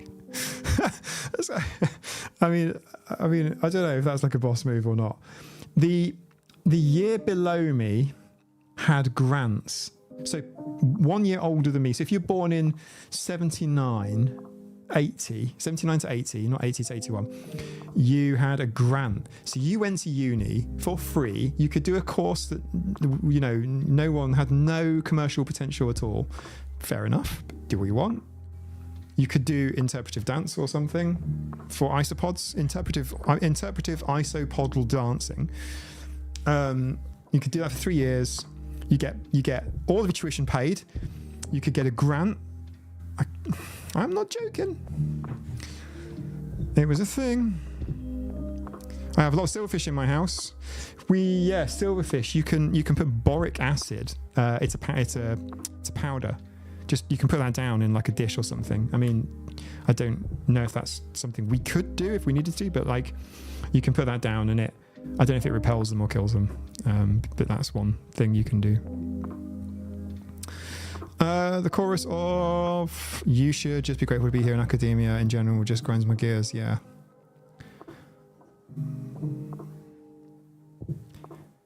We used to have free uni and then they decided to charge. Yeah.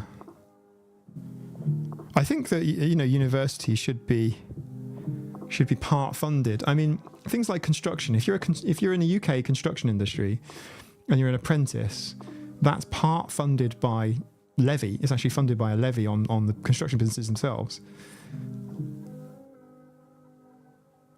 I'm really lucky we don't have tuition in Sweden. Wow. Artem, you can send them in a damp plastic box with a few holes in it and some soil in there. You can mail them that way.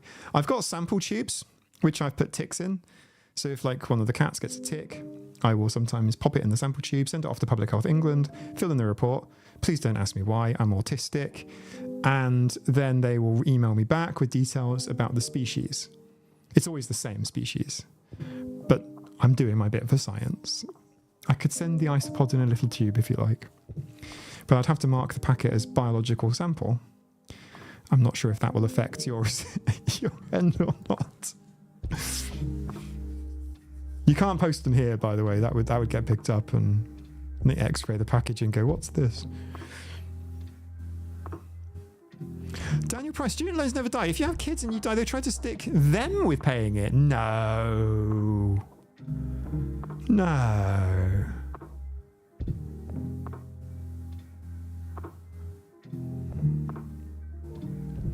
And it's just meant to milk you forever. Yeah.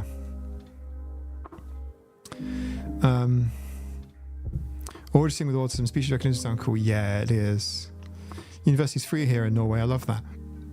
This is an incredible group of people here from all over the planet, where some people are being milked for their education, and others.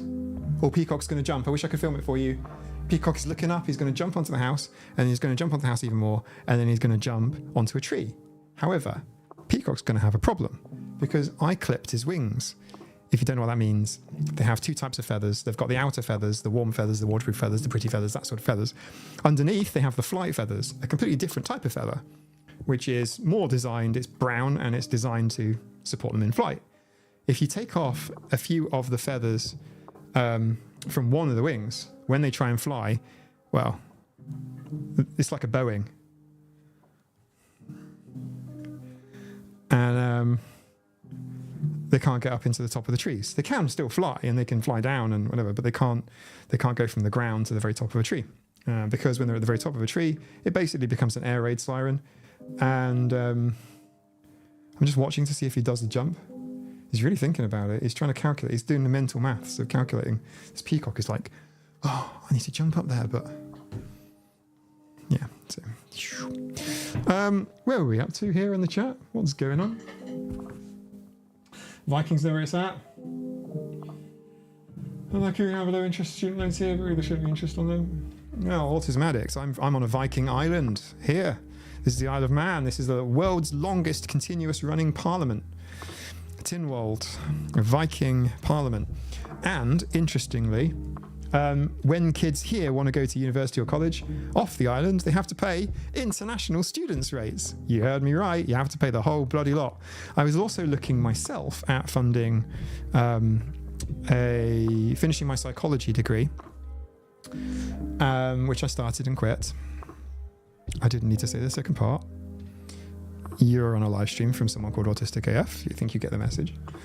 And what happened was, I like, okay, how do I redo this?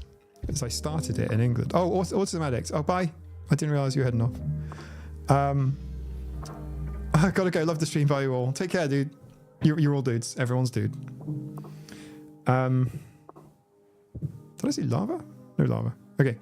So anyway, so I was trying to find out how much it would cost to finish, or at least to redo my degree, number 2, and the answer is a lot of money. It's like it's not sustainable. It's just ridiculous. A couple of worldwide cruises. I could get, Nina and I, we could go to we could fly to Hawaii and for a couple of weeks there. Buy a new car, that sort of thing, Not on a Boeing, obviously. An Airbus. We could fly on an Airbus.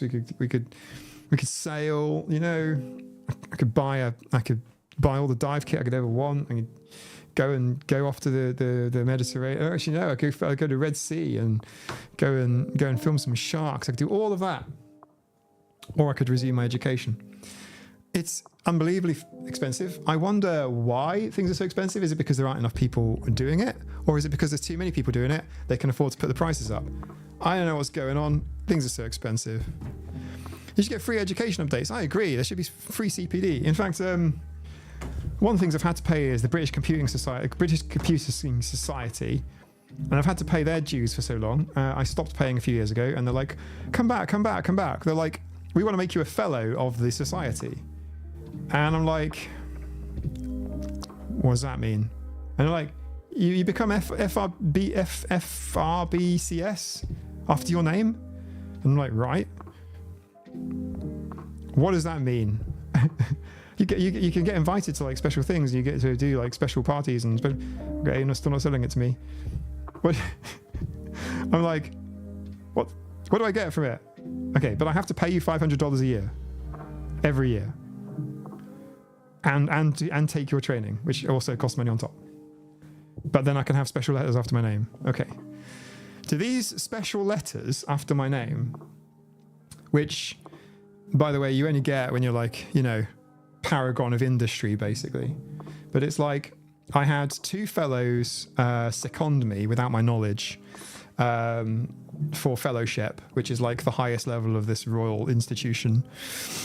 It means I become important in a neurotypical world. What's very, very funny is that this society probably has a high proportion of autistic people in it. And I have an email. I can show you the email, but black out bits. And I'm like, I don't know why I want that. Like, why would I want that?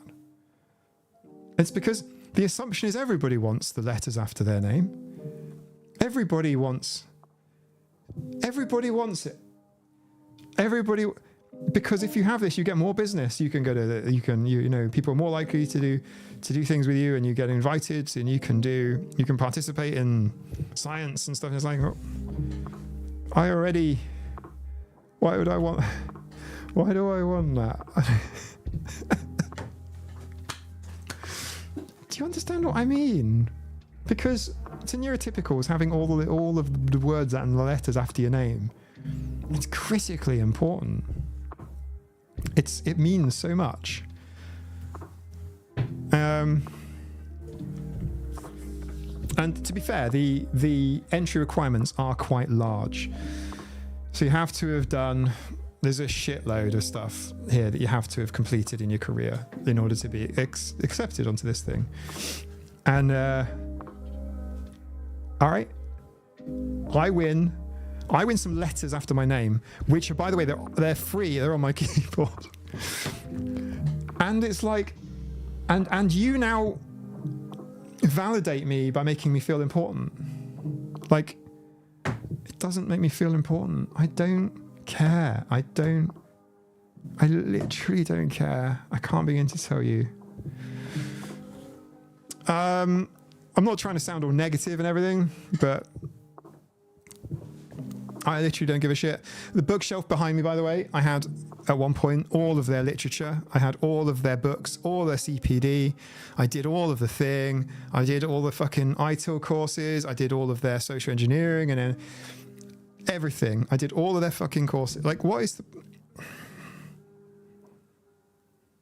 I'd rather play video games. No, I'd rather make YouTube videos. Much more interesting. This is better. I'm just going to read some comments now.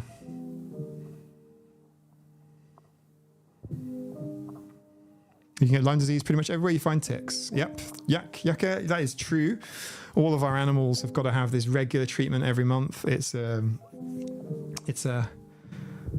oh wow, it's a really long word beginning with E. It's one of them, and it basically gives them protection from fleas and ticks for a month. Unfortunately, ticks only for about a couple of weeks, so there will occasionally be ticks. I hate ticks so much. They're endemic. Also, sheep here no longer get dipped. It's really bad for the environment because sheep obviously walk, sheep dip kills any hitchhikers on sheep. Yes, but they drip everywhere. They're in fields. They just drip, and it kills all the biodiversity as well. Kills all the insects, blah blah blah, the bees, blah blah blah. But that does also now mean there's a lot more ticks around. You should, yeah. Are there any known autistic politicians in the UK or otherwise? Good question. I don't even suspect any of them actually. It means you want to give them money, TJ. Yes, and more money from you. Yep. Couldn't afford a big house. I picked a tiny house in a cool location. I picked an old house in the middle of nowhere. I'm trying to think what jobs and industries attract more. I feel like most autistic people don't regard hierarchy as strong as others, and so leadership in politics is less appealing to them. Paying money and the only benefit is going to parties. No thanks. Posh parties, though. posh dinner. You know, we're talking tuxedo parties, not just regular parties.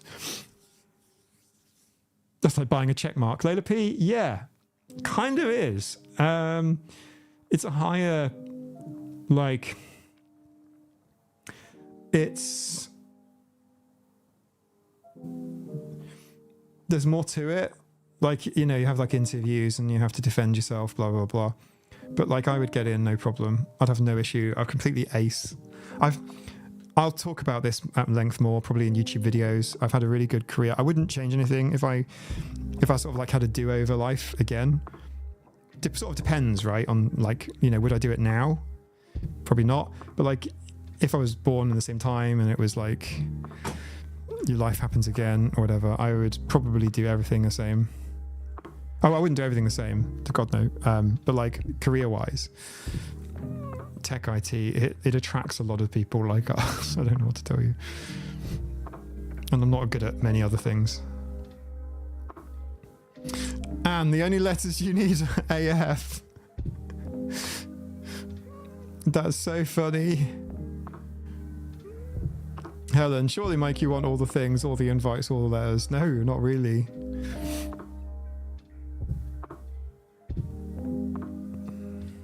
I want to live in peace is what I want. I want to live in peace, and I want to cuddle all the cats all day.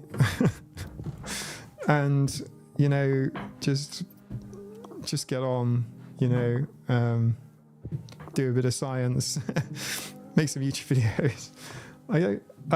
I've got, I don't know, I just don't give a shit. In the nicest possible way. I feel like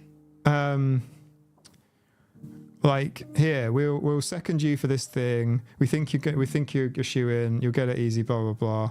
And I'm like, no thanks. But I am kind of flattered that you did do that. Like, thanks for putting all the work. Like, they had to fill in application forms and things, and they did it all. It was kind of like, hey Mike, look. One of them was one of my old university lecturers, who's into astronomy. That was an interesting crossover. That was, you know, nice guy. He's really old and likes cycling, which is incredible. He's still going now. He's incredible guy. And one was a local fellow.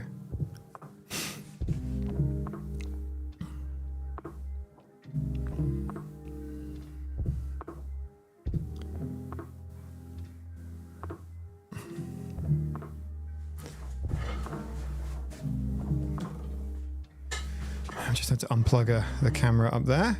I'm getting a lot of error messages on my screen. I'm just reading messages now.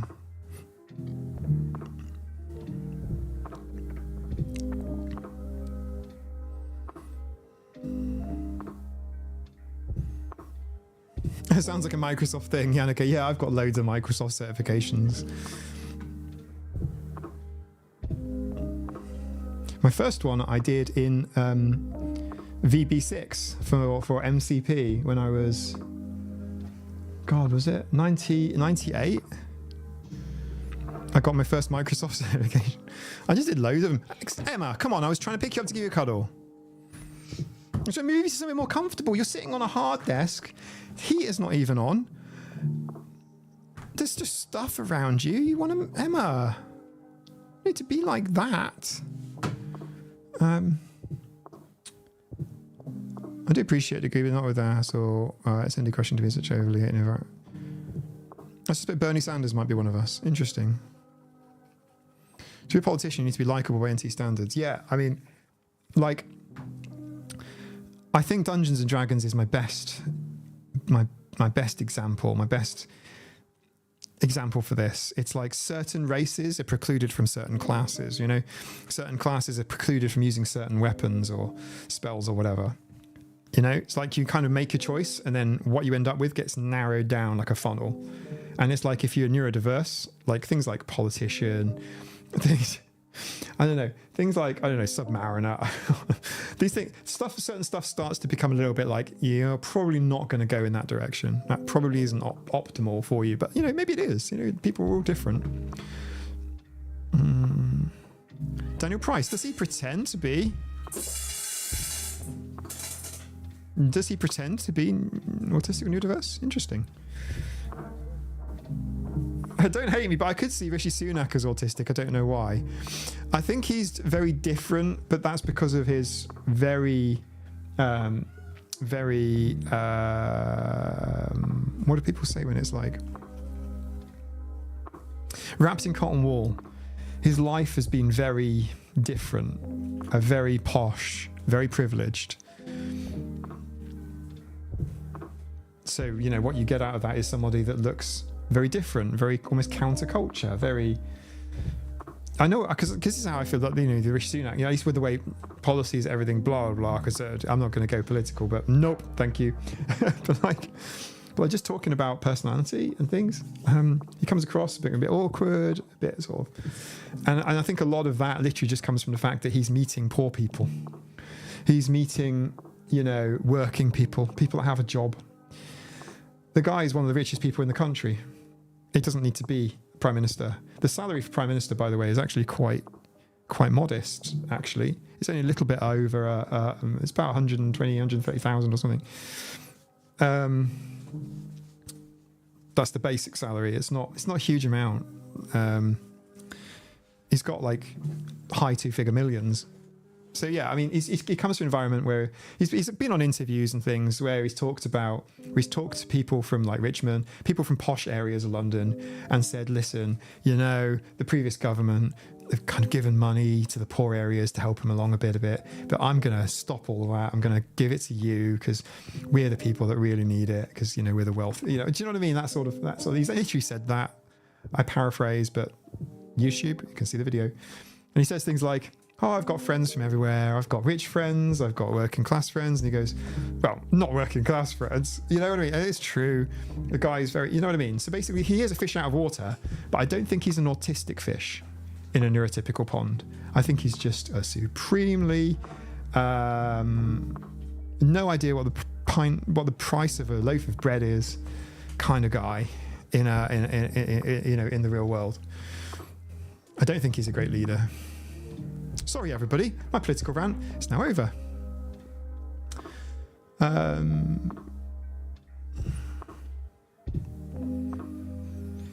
Kitty Cat Spartan. Sorry, my phone is lagging. My brain is lagging. Kitty Cat Spartan. Not a problem. Don't worry about it. We'll be absolutely fine.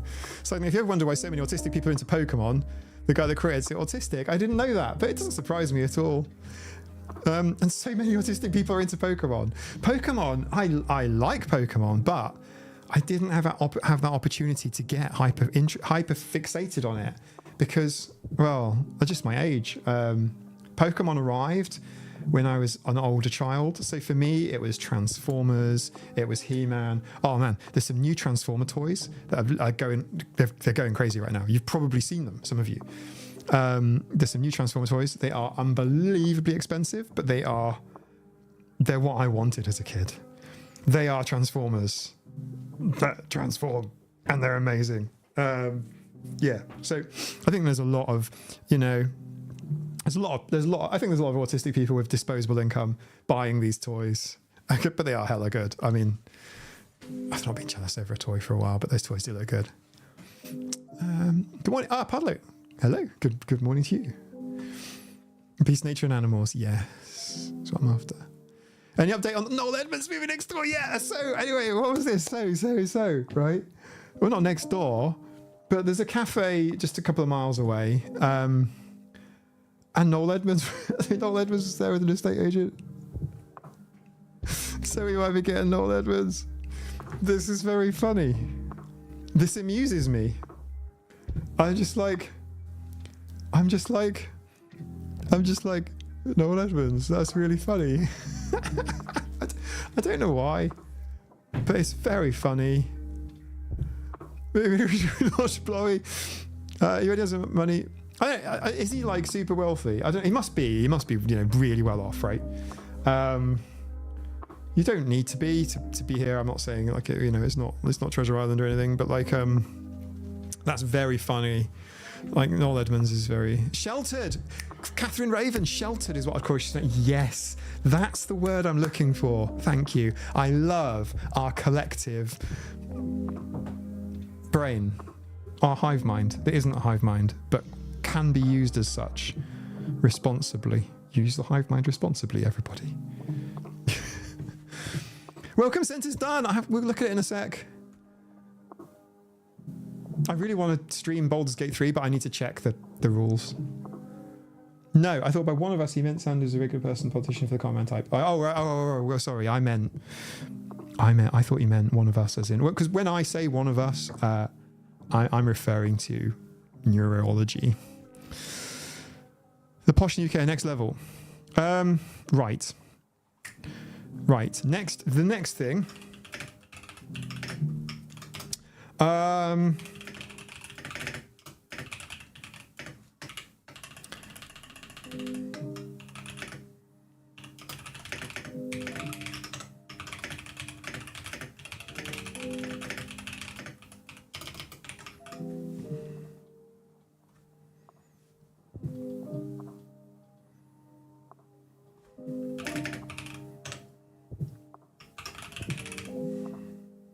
Okay, guys, I've put a poll up. I'd like you guys to decide what we do next. I've been talking in Discord about a story that it's on point because it's about supreme wealth. We will be doing Minecraft, and I will definitely be telling the story. But I'm going to have a quick hydration break. I'm going to grab a cup of tea. When I come back, we'll pick the options, and then I'll tell you. We'll just go, right? We'll go with whatever it is. You guys choose. Are we going to talk about... are we going to go into Minecraft first and do the story about sex workers on a private jet second? Or are we going to do the sex workers on a private jet and the really, really wealthy guy who eats sandwiches first and Minecraft afterwards? Please let me know after this break. Message from your sponsor. I don't have a sponsor. Be right back.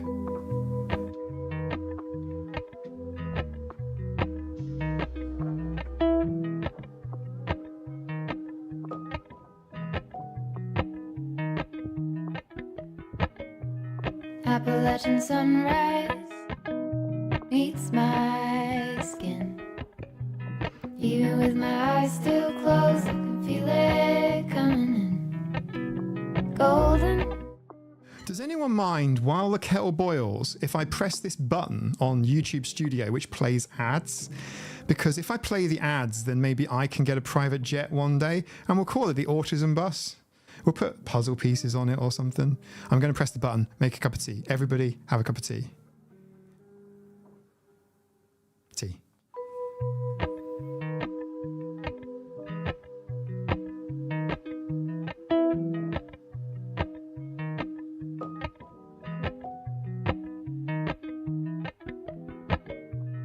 Appalachian sunrise meets my skin.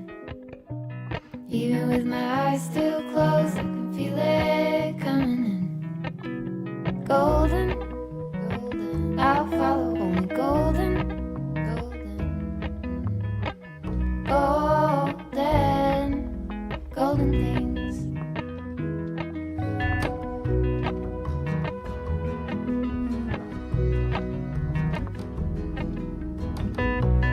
Mount Laurel high fives for miles in spring. Rainbow trout and a hummingbird wing. Golden, I'll follow only golden, golden, golden things. Gold hair, gold rings, gold leaves, gold anything, golden. I'll follow only golden, golden, golden things.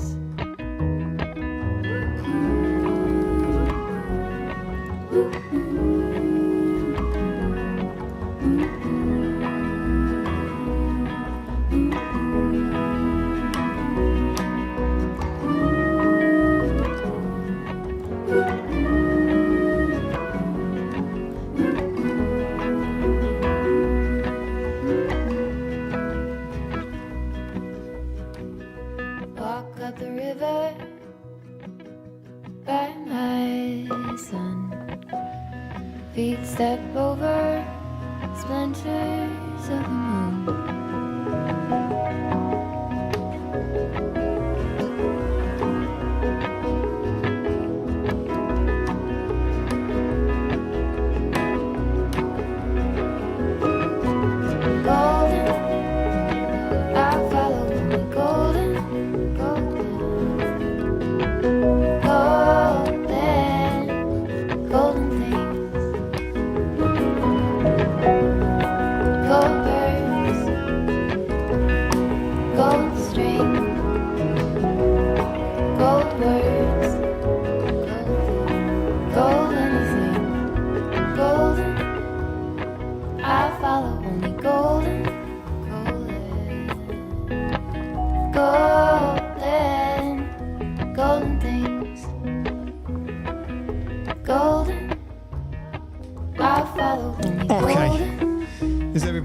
For some where are we at? What won the poll? How are we doing? So the current topic choices I gave you. Next topic, what should we do next? The two options were my story about sex workers on a private plane and Minecraft. 84% of you wanted the story about sex workers on the private jet, and 15% of you wanted Minecraft. Looks like it's fine to stream from Baldur's Gate. Oh, cool. Were you doing like research for me? I love that. I'm not. Look. Autism love language. We do research for each other. We do that. I'm not asking for help. I'm just saying we research things. Hey, Coriel, welcome. Daniel Price. Attention, ladies and gentlemen. This is your. Hang on 1 second.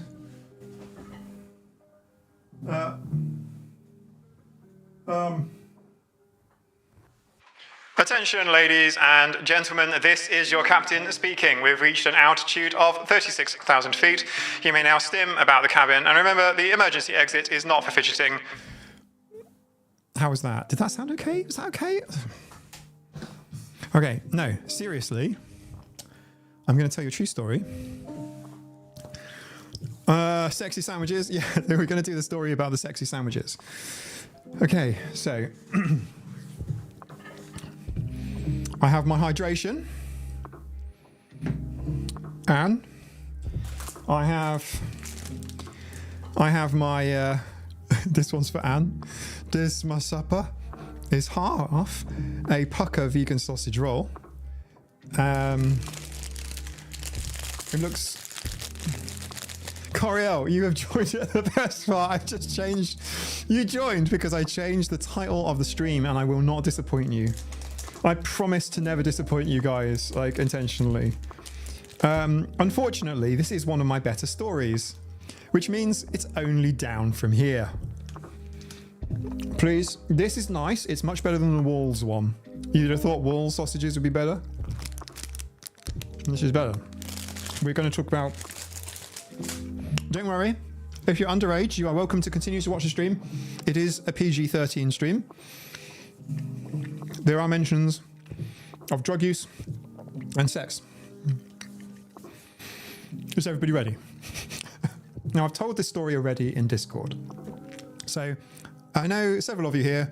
I saw TJ's comment, and quite a few of you have already heard the story. So I've already told it, but I will now tell it. And it is as bonkers as it seems. Now, the reason for telling the story, everybody... bring it in. And the reason for telling the story is because we were just talking about politics and inequality. And this story is actually about politics and inequality. Daniel Price, from the producers of Snakes on a Plane, comes a disjointed action adventure starring Autistic AF and Samuel L. Jackson called Sex Workers on an Airline. It wasn't an airline, so I'll tell you. So, as many of you know, I'm a software developer. I'm ex-Microsoft. I'm ex-NHS. I'm ex-Defence. I've worked for British Aerospace. I haven't worked for Boeing. But that would be more of an exception than the rule.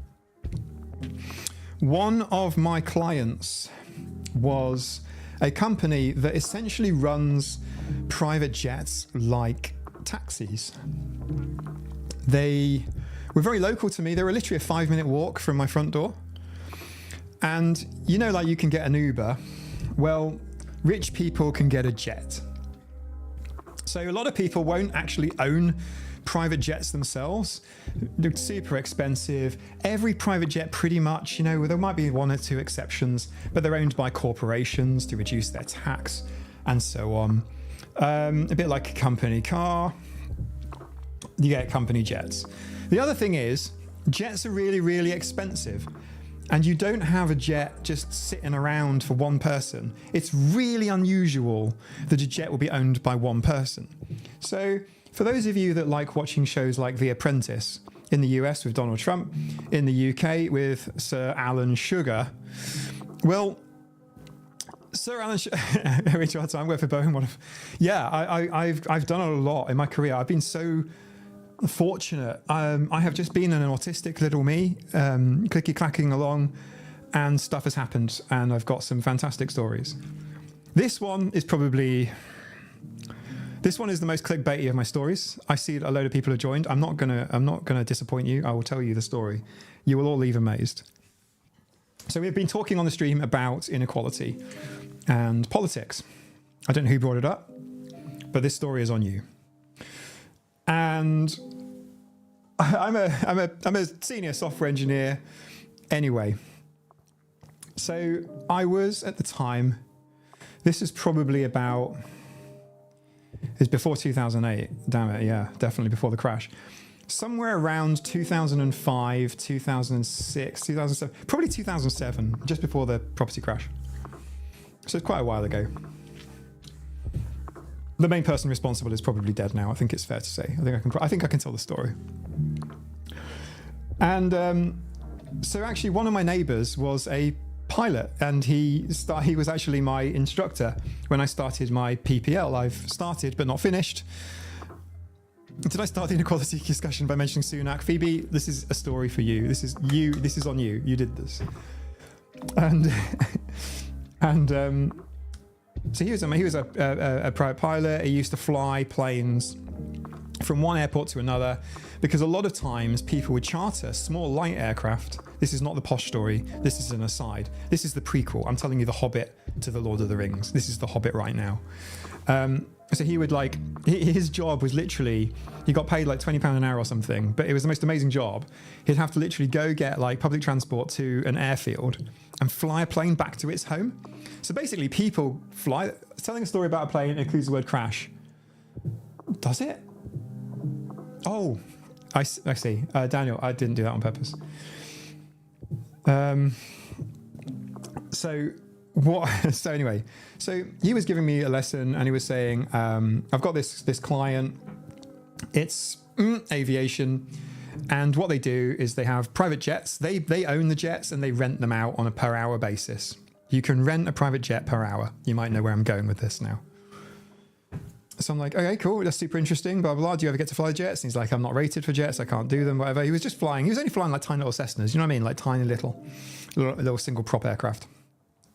And just returning them back to their bases, because people would fly their planes and then not bring them back. Do you know what I mean? Like one way. So he'd have to go and pick them up. Right, that's the story. He referred me to this company. I got a phone call, or an email, I can't remember which.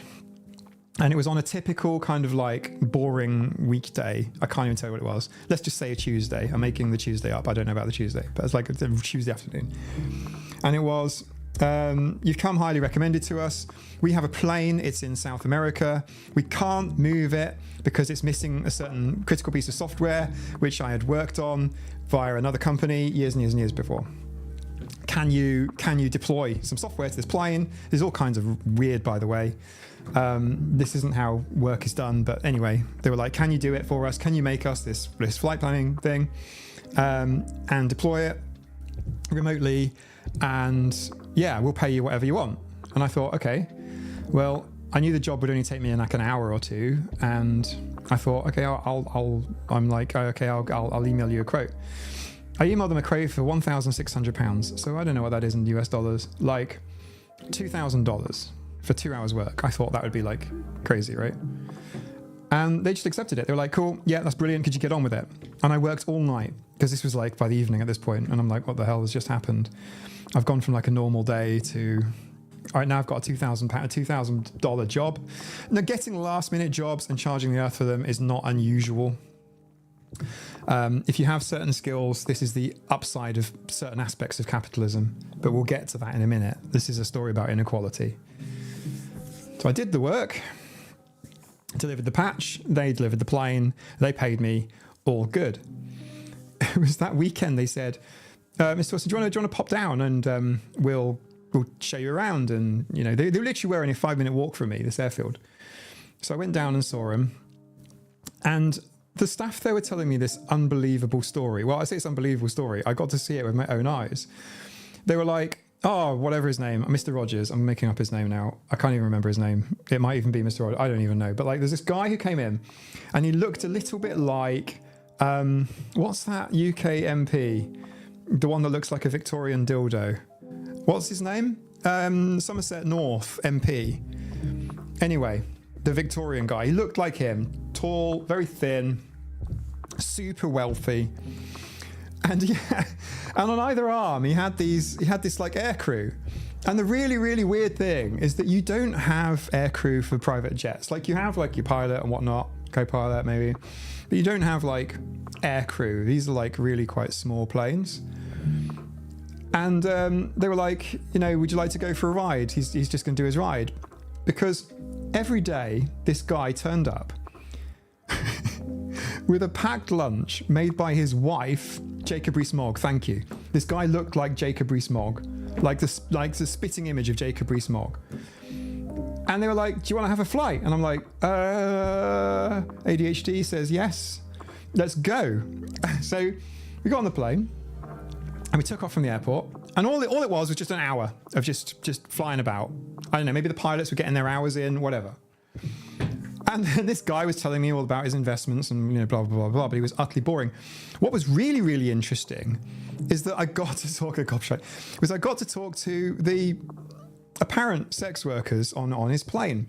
Because what one of them told me, shit you not, okay, is that... Oh, sorry, Daniel. Okay.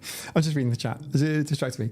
What one of them told me is that his wife either drops him off. I don't know if his wife drops him off, but the wife made him packed lunch every single day. And he'd go to this airfield, take off in a private jet, right? Which is like a taxi, you know. And then he'd do things with the air hostesses that he was very keen. These were air crew, and it's like there is no air crew on a private jet. What the hell are you talking about? Plus, this is a taxi. This is like getting in an Uber, but bringing along two people that charge you per the hour to ride with you in the car, saying they're car crew or something. It's weird. It's a strange concept. Anyway. And what he would do is he would do whatever took him a couple of minutes or whatever. And then they'd land again, but they would do it every single day. I don't know what the hell was going on here, but this guy was a regular customer of this aviation firm, and they would fly him for an hour every single day on one of the jets. Now, the other thing is, these planes, right? They're not private planes. They are private hire. They're charters. And it just grosses me out to think that the next rich tosser that got on one of those planes probably had to sit on one of those seats. I'm just saying. I don't know that they were necessarily fully cleaned between uses, but like, you know, Alan Sugar, you know, on the beginning of The Apprentice is flying jets from this same firm. Okay. So the plane because the opening scenes of The Apprentice in the UK, I haven't watched it for a few years, but if you go back a few seasons, the opening credits of The Apprentice with Alan Sugar, he's getting out of his private jet, looking the business. That's not his plane. He rents it. It's a tax write-off. Do you know what I'm trying to say? It's like even the super wealthy, even billionaires, kind of flex with each other based on what kind of car that they're renting that weekend or what plane they're renting. But this guy was up every day, followed by his entourage of air hostesses. There were 3 of them. I talked to 2 of them.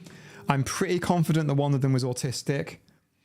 And then I get to read Unmasking Autism by Dr. Devon Price, which goes into the fact that a lot of autistic people are drawn to sex work. And I can see it. Must try to make recruiter because it misuse. Yes, Layla P. So when that story hit, first thing comes into my mind, I'm like, holy shit. Look, I can't say, I'm not gonna, I can't comment, I'm not going to libel whatnot, right? But like that Musk story, when that launched, and then it was like, no, and this, his air crew was saying that he offered her a horse or something, whatever. It's like, all right, I can see it. Like I'm not saying like Disney, but it's like I can see it. Phoebe G, I can't be sure that they're autistic. What I can say is that looking back with an autistic lens, I know they almost certainly weren't autistic. They almost certainly weren't diagnosed. I mean, we're talking about women in 2007 era. They almost certainly were not diagnosed. Like, but I'm just saying, I'm pretty confident. Everything from their mannerisms through to everything, and it might throw people off that autistic people can be sexual or do sex work. But reading Dr. Devon Price after the Elon Musk thing, yep. But prior to that, my story experience, and it's like, I see a link here. I see how this goes.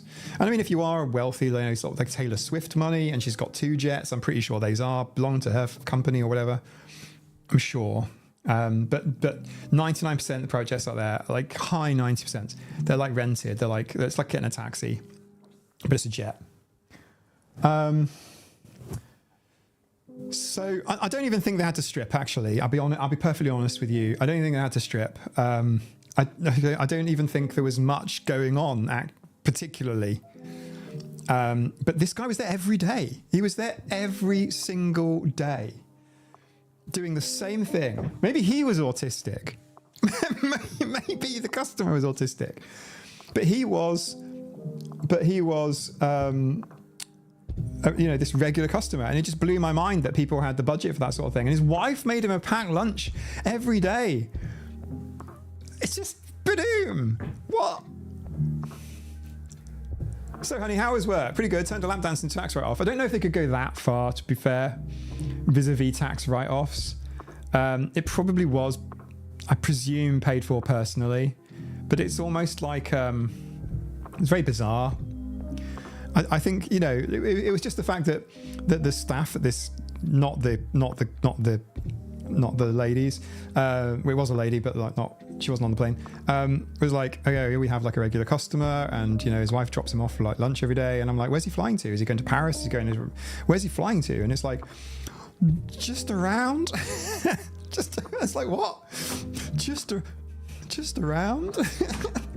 And it boggles my mind that there's someone in a private jet every single goddamn day eating like I don't know, ham and cheese sandwich. I don't know.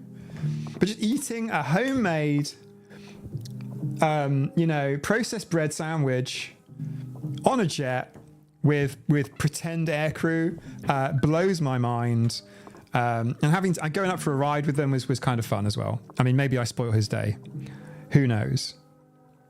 But yeah, I mean, yes, they took off and landed at the same place. Yeah, that's where the plane lives. I mean, don't forget that the planes are not owned by these super rich folks. They are rented. They are small time leasing. Maybe some of you will go on holiday and rent a car. That's what people do with planes. They rent them. Then they don't have to worry about pilots. They don't have to have payroll. If you think about it, right, you get a jet. Unless you are a commercial pilot. And by the way, only John Travolta. John Travolta is a commercial airline pilot, and he keeps up his hours and actually does flies planes, right? It's kind of nuts. But everyone else, you'd have to buy a plane. You'd also have to hire pilots. You'd also have to cover for their holidays and sickness, because you don't want to be spending millions and millions and millions and millions and then not be able to fly because your pilot's sick that day. You know what I mean? You have to and then you have to clean it. You've got to maintain it. And the maintenance costs a fortune, blah, blah, blah, blah. Much better to pay by the hour. There you go. So anyway, I just thought maybe he was just lonely. Rachel, yeah, I mean, quite possible. This wasn't really about sex. This isn't really a conversation about sex work. It's more a conversation about what the actual shit, cost and environmental impact, I guess, if you want to even go to environmentalism, but like just bonkers. The one and only time I've ever been on a private jet. And I need to head off. Thanks for the bedtime story. You're welcome. I don't think I told it very well, but it's there. It is. I'll catch you on Discord. I knew the story already. I already told people in on the Scratching Post Discord link via Patreon. But yeah, I mean, like snapping. Bruce Dickinson flies a plane for Iron Maiden. Nice. That is kind of heavy metal. That's pretty cool. There you go, Bruce Dickinson. It's cool. I mean, Phoebe G. If people look at you very weirdly when you're more or less a very red-blooded heterosexual-ish male but assigned female at birth. Stephanie Olsen, I think you told the story well. Thank you. I don't. It's like, did that have the right? But yeah. Anyway, it's less about the sex work and things. It's more about. Zero judgment here, by the way. But I'm just saying, like, and it's not even like jealousy. Like, oh, I wish I could hire sex workers every day. No, it's like the plane and the packed lunch. It was so incongruous. I just couldn't. It was so incongruous. I think when you have so much money, more money than sense.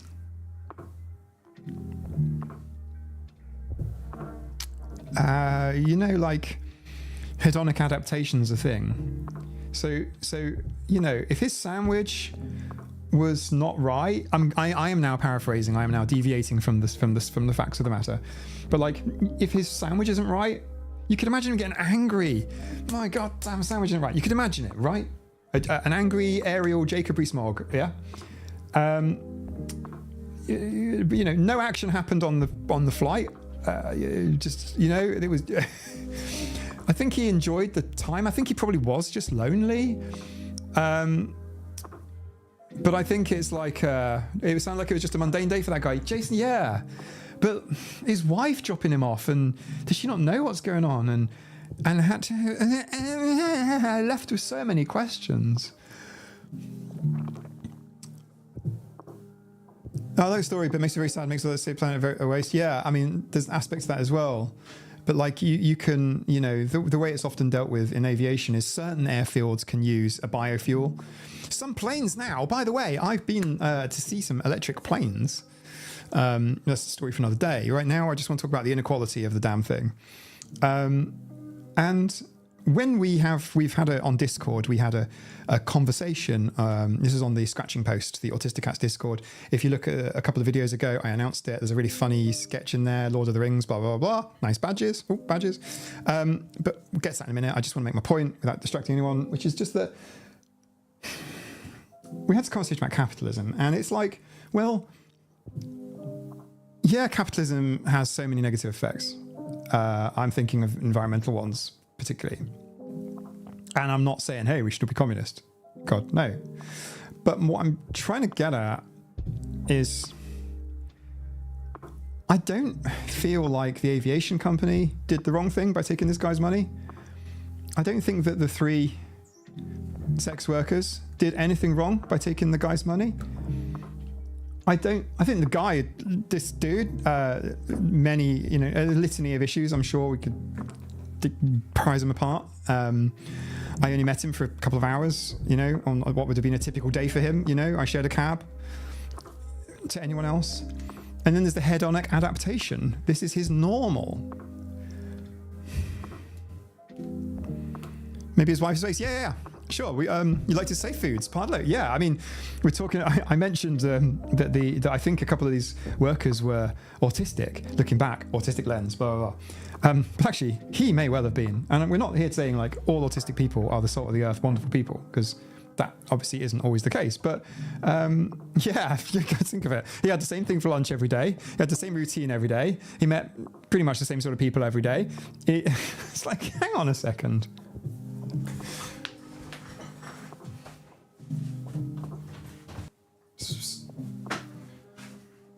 So I'm afraid I do have other stories, but none combine these things into one.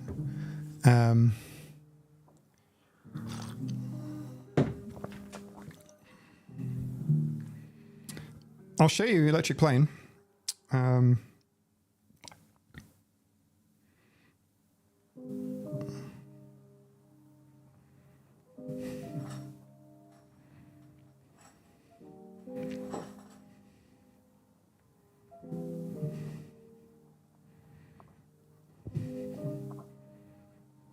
I'm doing my best. Work with me here.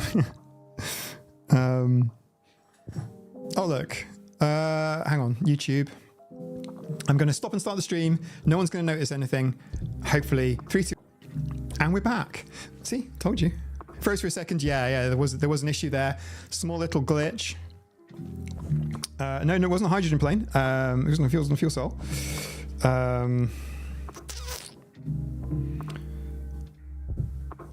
Oh, bugger. Yeah, I saw it in.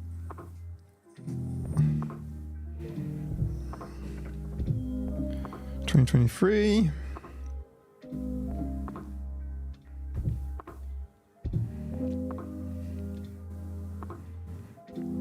Sorry, everybody. There's so much stuff here. Oh, yeah, actually, hang on a second. I've got some videos which I'll show you all at some point of me being autistic. Okay.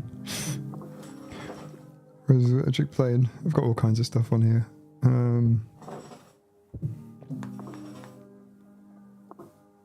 Okay, Electric Plane's going to have to wait because I don't want this stream to be just a boring one where I'm just staring at my camera the whole time, my phone the whole time.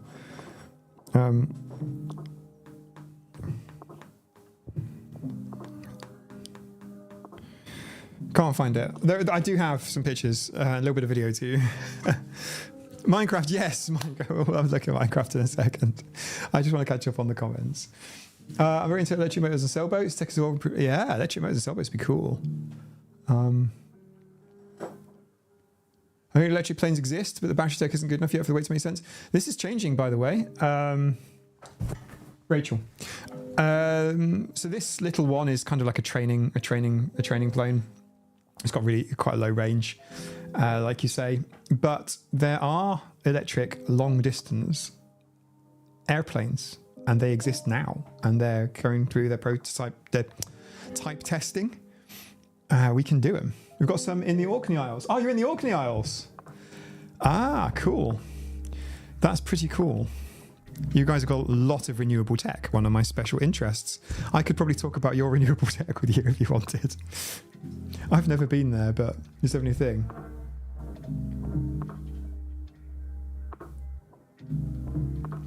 Is it out of Hindenburg today? Well, it's less combustible than avgas, so probably not. What's the safest food? Oh, with the hydrogen. Yeah, true. I'm scrolling up. Maybe his wife says. Yeah, that was an interesting angle, yeah. Maybe to get him away from us, she's going to date to herself. Love it, Catherine. That is a very autistic thing to say. I don't know. It's just... It sounds like an episode of Alfred Hitchcock, The Plane, the Politician, the Packed Lunch, and the Pole Dancer. Yes, it does. Oh, I miss Alfred Hitchcock. The guy wasn't a politician. I don't think so. I think when you're very wealthy, it's hard to be happy. That's been my observation anyway. Yeah, I think your expectations are so high. If you're super wealthy, you've got these sky-high expectations.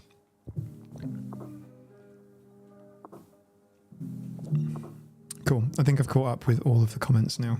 Jason S., you enjoyed the story. Hello, Jason. I'm pretty sure I've read your comments and said hi earlier, but if I didn't, I've just said it now. Doubly sure. Hey, Exone. I didn't see you earlier. The packed lunch is what makes this story real and hilarious. Yeah, it's just like, what? It's just, She packed his lunch every day. I think she drove him there, but I don't know. I can't remember. Certain parts of the story are really vivid to me. The packed lunch every day. I was told about it and then I saw it.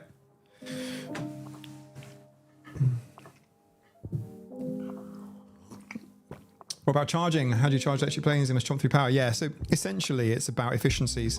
The electric planes are near as damn it 100% efficient in terms of stored energy to power output. It's a lower power output, but currently they are 100% efficient. Whereas the transformation from a liquid fuel through combustion, through the turbines and out, it's somewhere like south of 30% efficient in terms of per energy per joule. It's way lower. Like you need to carry like 300, 400, 500% more fuel per weight in order to use liquid fuel over stored battery electric.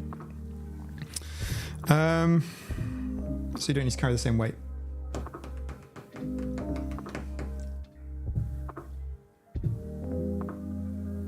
Jennifer Gray, which sailing channel is that? I watch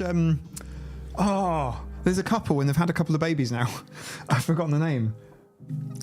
It's a sailing channel. I used to, after watching their load of their videos, I binge loaded their videos and then started having dreams about sailing the world.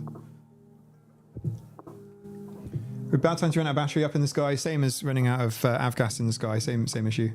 It would be a bad issue, yeah. But generally speaking, better in a plane than a helicopter, right? Because planes can glide. Right, let's go. Let's do the thing. I'm going to open up Minecraft.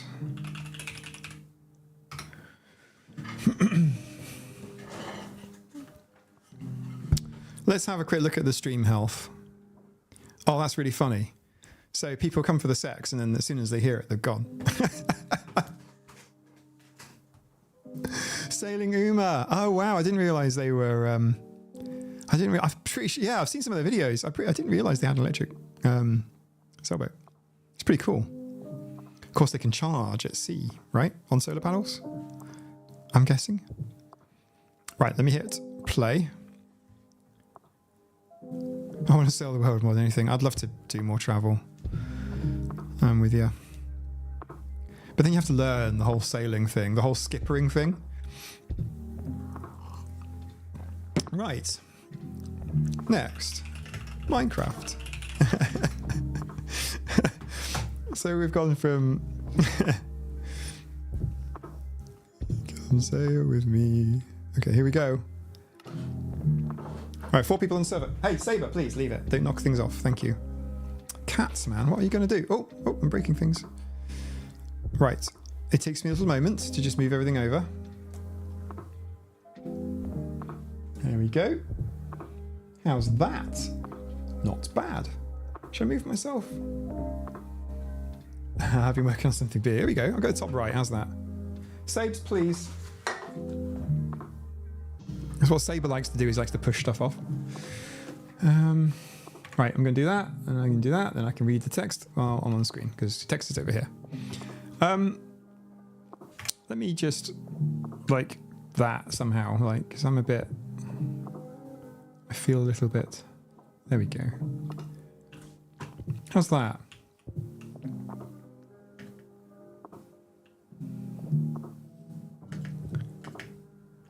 Interception. They just want to cheap thrills now. Maybe. Maybe. Houston, we have a leakage. And I'm pretty sure that wasn't intentional, right? There you go. Oh, we have a new cat. I'm going to christen this one Toblerone. Should we make it daytime so we can see the builds? Hello, General Otter. Oh, it is daytime. We're just in the dark. Because this massive build takes up all of the light. Oh, okay. Oh, we're buying mushroom. Oh, we're buying my mushroom. Yes. Well, wasn't it a dragon? Wasn't it a dragon, Jason? I was just saying, like, I just issued the server command to make it daytime because it's like this, and it's like it needs to be day. It's because your mushroom is absorbing all of the light. It's not a bad thing. You're good. Okay, we have people here on the server. Hello, everybody. How are we all doing? I think what I can do now is bomb that one off, so it's a bit nicer for everybody. On the last stream, TJ did a really cool treasure hunt, and I really enjoyed it. If you haven't done the treasure hunt yet, you should do it, and don't watch the stream. Very cool. I love looking at these. Jason, have you had a conversation with TJ yet about shrooms? Nice. Nice. We've got another astronomy nerd here. Reptiles, hey? I'm duck now. Oh, yeah. I like it. I like it. Very cool. Let's look at your feet. Stay still. Like little duck feet. That's pretty cool. That's pretty cool. We need to take a new. You don't need bread. Oh, because you're a duck.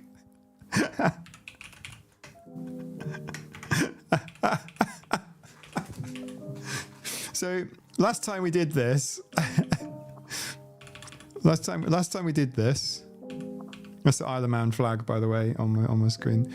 Last time we did this, General Otter didn't have creative mode because the server plugins broke. You have bread as well. Oh, no. Helen is the bread master. Forgot to tell you. Helen is the master of the bread.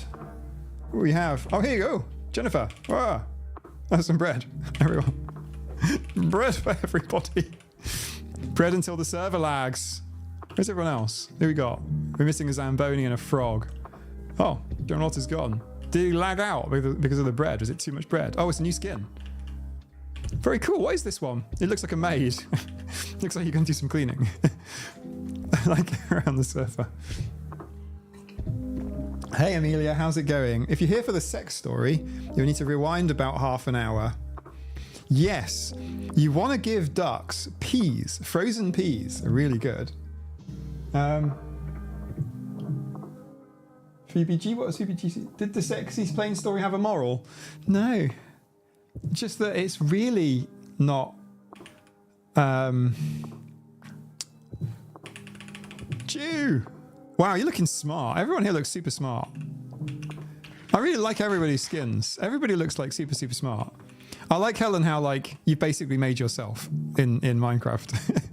I did the same, by the way. My jumper, my sweater's got the 3 legs on there. But what I might do is redo my skin with my favorite sweater with the pattern on it. That could be good.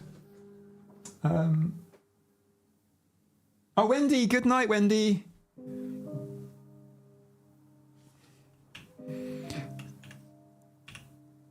I'm Wormman, where are you?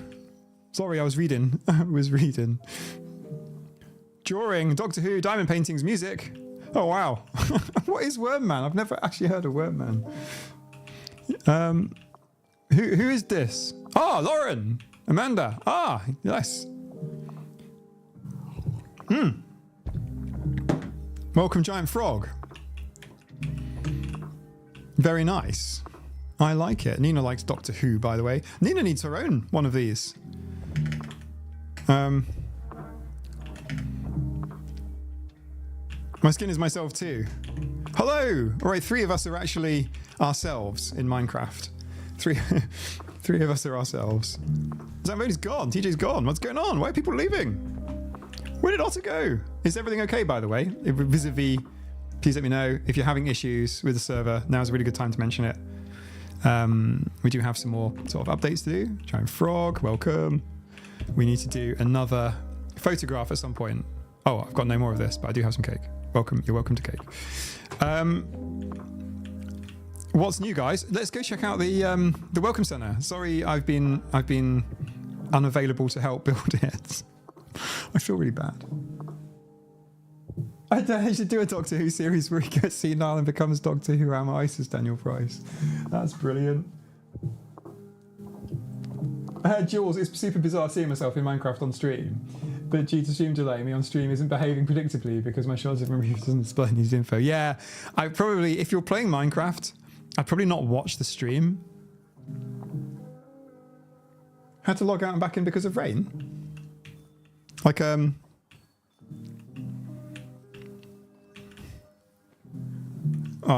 Yannicke's house free to... Oh, is that... Oh, hang on, more bread. Right, I'm off to the Welcome Centre, guys. You're welcome to come. I see it. It is beautiful. It is a big bamboo house. What going on? I hear a trader, by the way. I hear a villager. Oh, there we go. Villager. Hello. Trader. Right. Oh! Hello. Hello. Okay. Right. Reading some signs. Welcome to the Welcome Centre. Very good. I see what you did there. Helen decided to make a start. Okay. All right. Okay. I see it. I see the issue.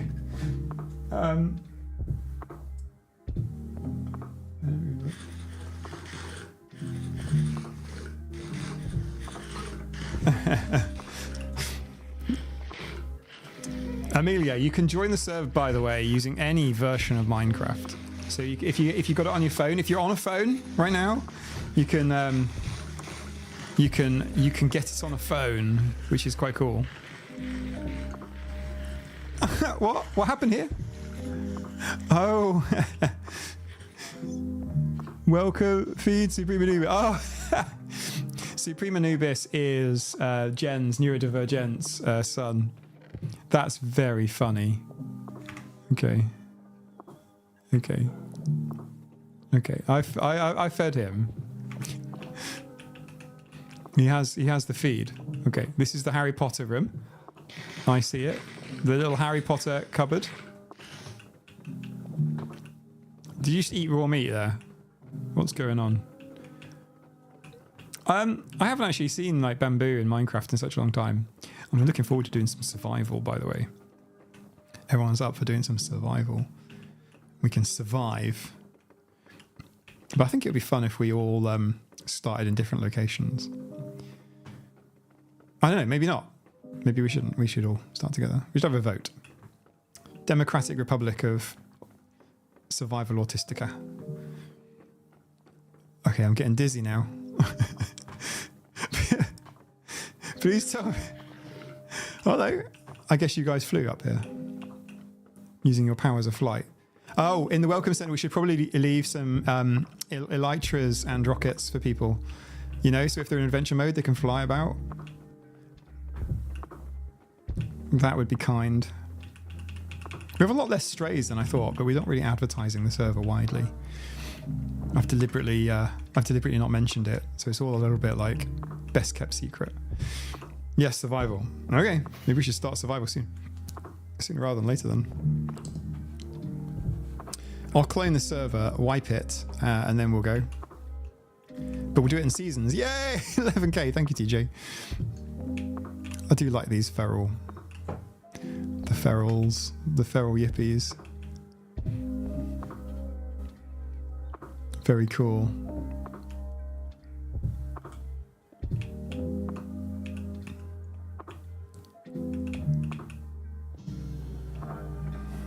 There you go.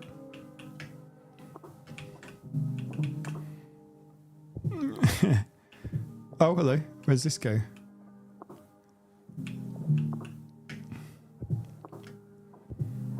I'm going to build a shark, I think.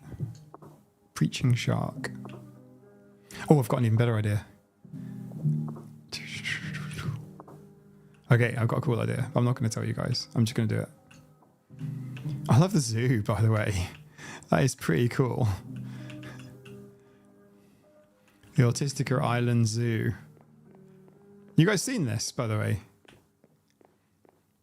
This is pretty cool. Have you seen that? Panda enclosure? shop. The toaster coaster. What now? Llama. Drama llama. Bird enclosure. Okay, it's in progress, right? Put some parrots in it. Llama. Cafe. Very cool. I think the zoo's a really cool idea. I really like this concept. This is really neat. I love this like Iceland area here, the polar bear. Do we have penguins in Minecraft? It'd be cool to pop some in. I like this. I really do. I think it's a fantastic idea. Panda bear doing the panda bear things. Banana, what? What's the banana about? What are we saying banana about, guys? Restrooms. Neat. I love it. That is really cool. That is really cool. I really like the layout there. That is pretty cool. And we even have a train station. Can I put more cast listing on there? Oh, you can press buttons to start? You can press buttons to start minecarts? That's pretty cool. I always thought you had to... Only cool people know about banana. I don't know about banana. What the banana? Train station. This is pretty cool. Yes, cool. Yeah. Extra carts is good. Nice. Cool. Learn something every day. There's limitations. I had a break up until 3 years ago. And yes, you are here. It's not that bad. I think it's quite incredible that like everybody now lives a life that is so much more potential. So, like even like foods are like so fatty and so calorific compared to say medieval times, I always wonder how autistic people managed in medieval times. I've been thinking about that quite a lot lately. It's a bit of a weird fixation. Ah, thank you very much. Banana in community centre building.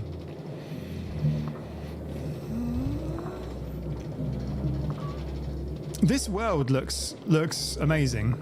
Like, don't you guys agree? Like, this is incredible. Ryan. Hello, Aspie from Dublin. Here. I know it's come out of nowhere question, but any advice when it comes to dating? Yes.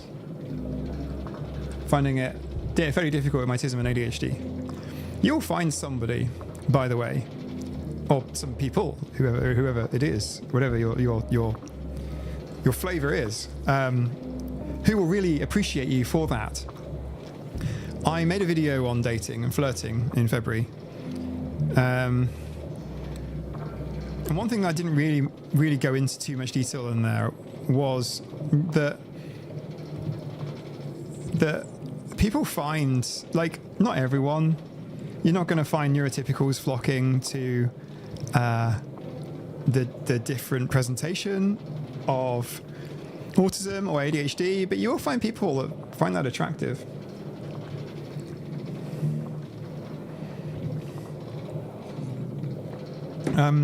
I haven't found... I mean, I had a 13-year marriage, which ended in divorce. I'm in a great long-term relationship now. In between those two things, there was dating. I thought I was, like, completely unlikable, and it sort of turned out that I wasn't, and that was a surprise to me, and still is to this day.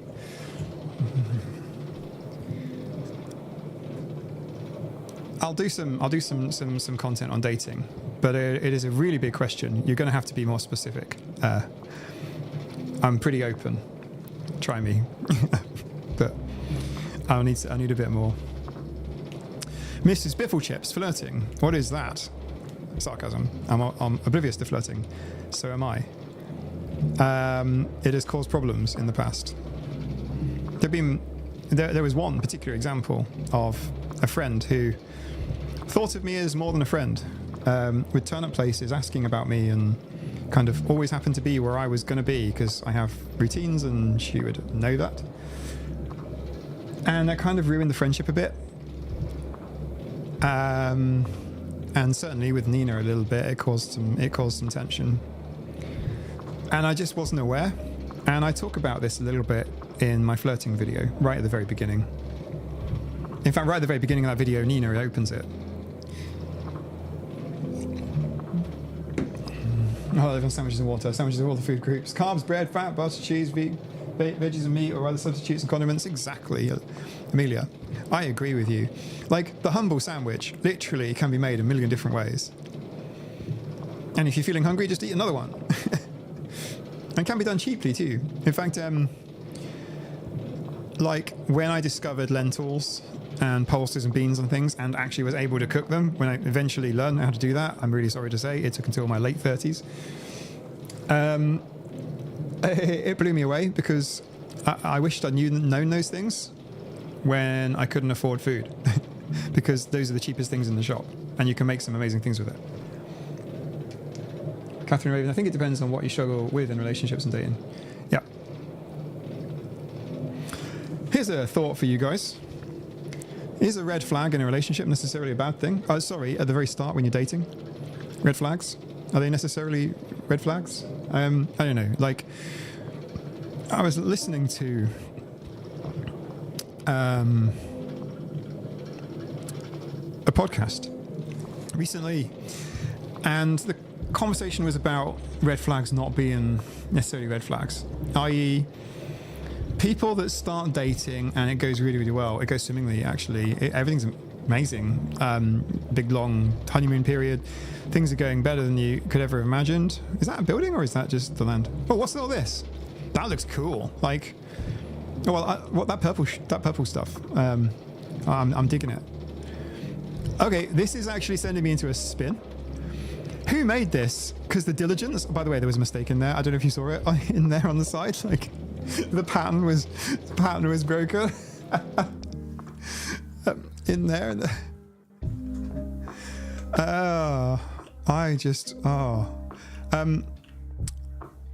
Right. Let me just get out of here. And this is incredible.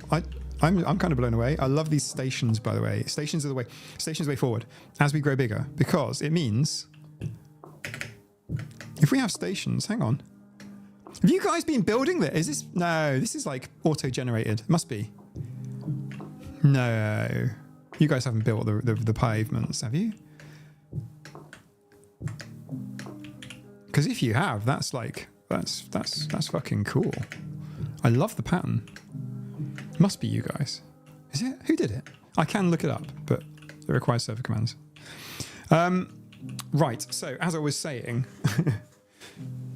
My Purple Tower, Scott. Oh, nice, dude. What was your inspiration for that?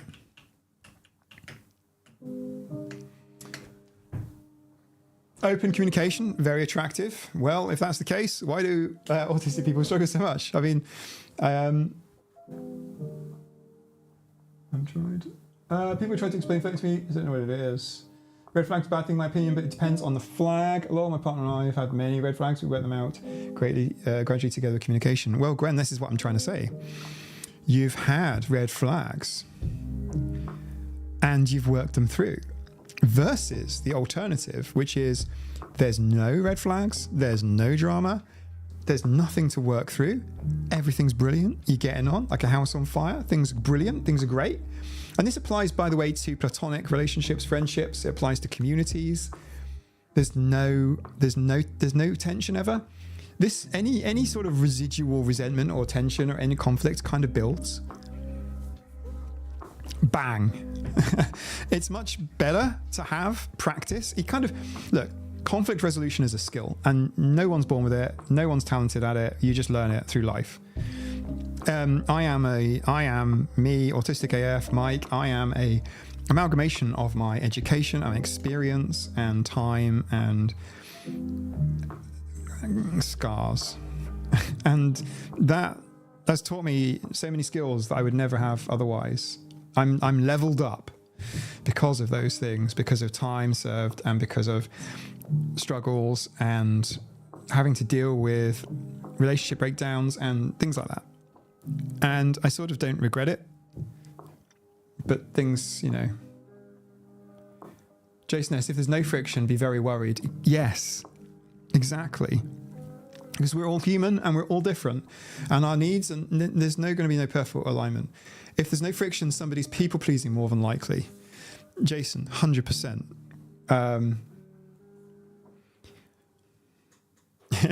Jason's not here to work, but like what he says is accurate. There'll be people, you know, this is one person's fawning, the relationship's like this.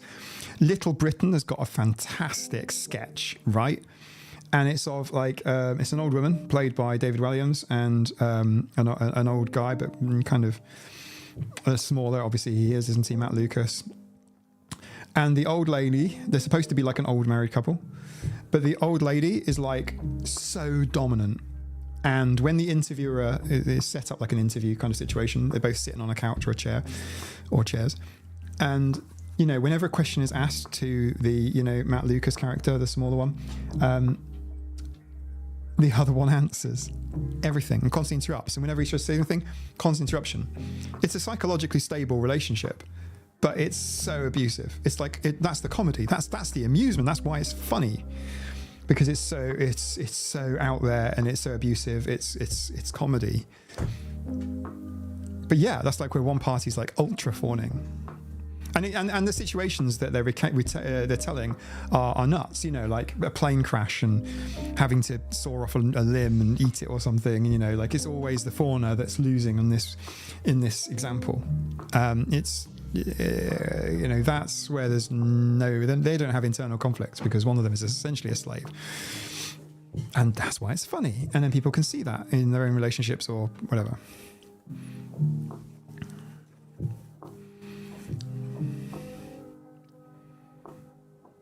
Conflict resolution, communication skills. Yeah. I mean, like, think about your communication skills as being like a level in World of Warcraft or something. And you're like level 1 or whatever. And you need to have good communication skills, and you need to be able to explain when something's upsetting you or something isn't working out for you or that you need something, and you can work it out without having problems. So eventually you can get good at this. Like, don't feel like you are relegated to never having it or can never be good at it or whatever. Because with practice you'll get there.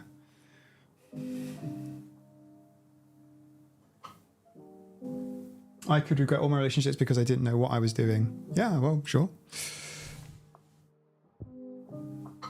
Me too.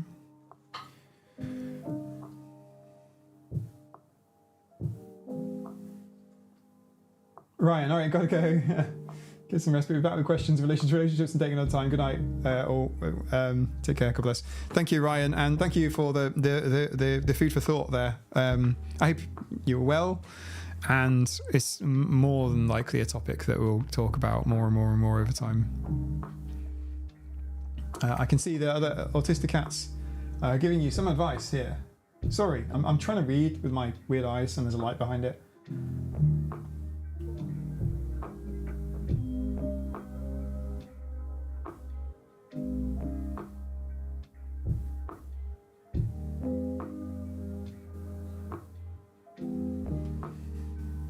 Yeah. I'd like to, there we go. I would like to give everybody a gentle reminder that relationships are not like lungs.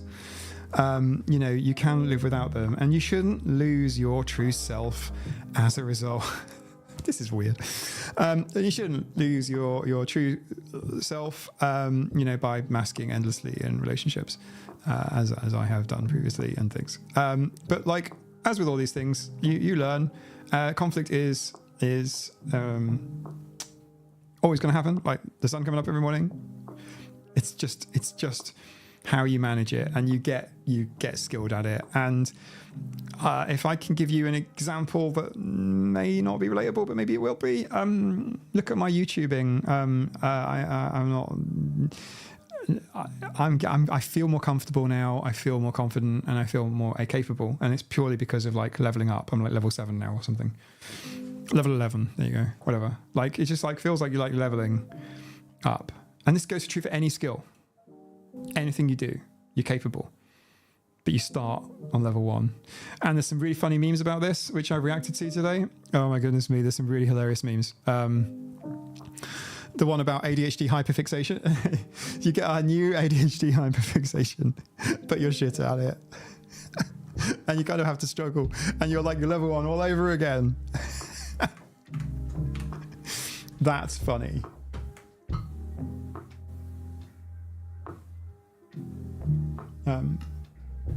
Sorry, I'm looking over here. Like, I know it looks weird, like I'm staring at you, but like I might need to make this font bigger. Hang on, I can do it here. Right, I can do this, and this will make it easy for me. There you go. You get to see the side of my head a bit more, but I can read.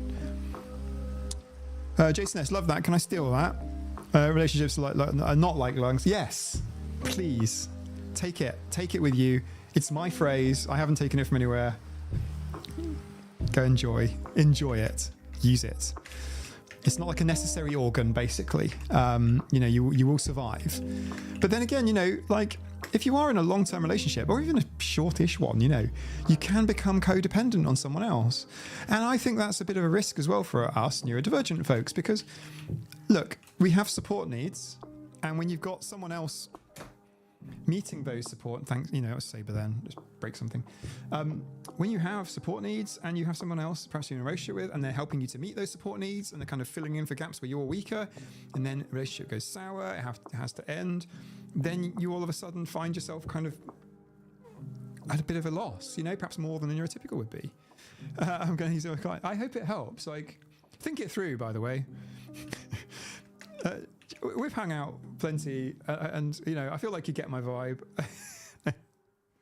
I'm not sure if it's like a psychologically sensible thing to other people, but like, I got that from a man on the internet.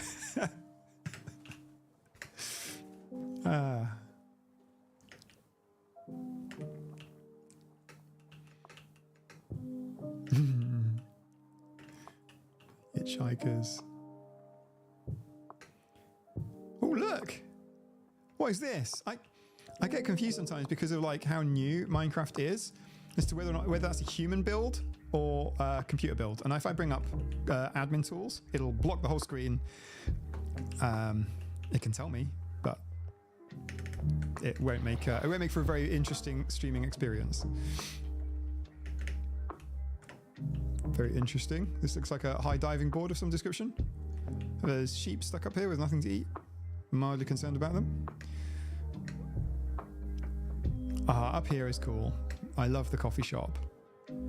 This is not the coffee shop. This is the library to nowhere. The library from nowhere, isn't it? Yes, the library. But there's a coffee shop somewhere.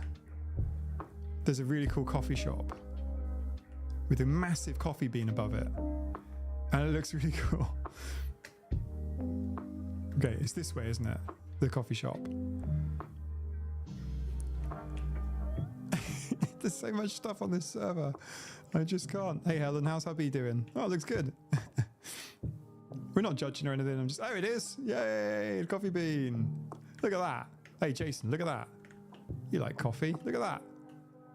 Oops, sorry. Look at that. Look how beautiful that is. That's cool. Hey, who we got? We got Helen.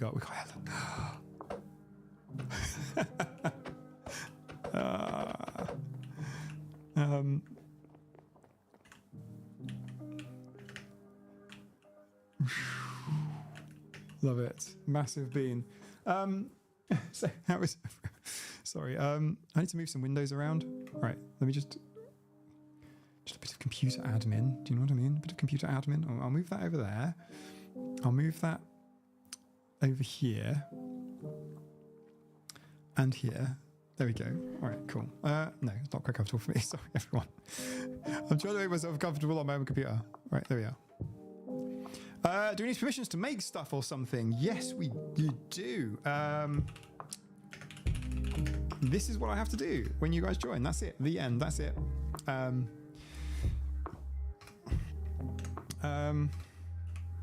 1 second, sorry.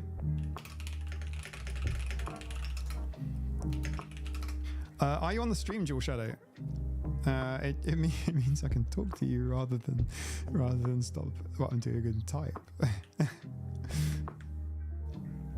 Is that a coffee shop on top of is that a coffee shop on top of a giant coffee bean? Is it? Ah, cool. Yes, it's a coffee bean on top of a coffee shop. Yes, it is, and I think it looks amazing. Look at that. It's cool, isn't it? Hang on. Sorry about the time, guys. Look at it. It's cool pics.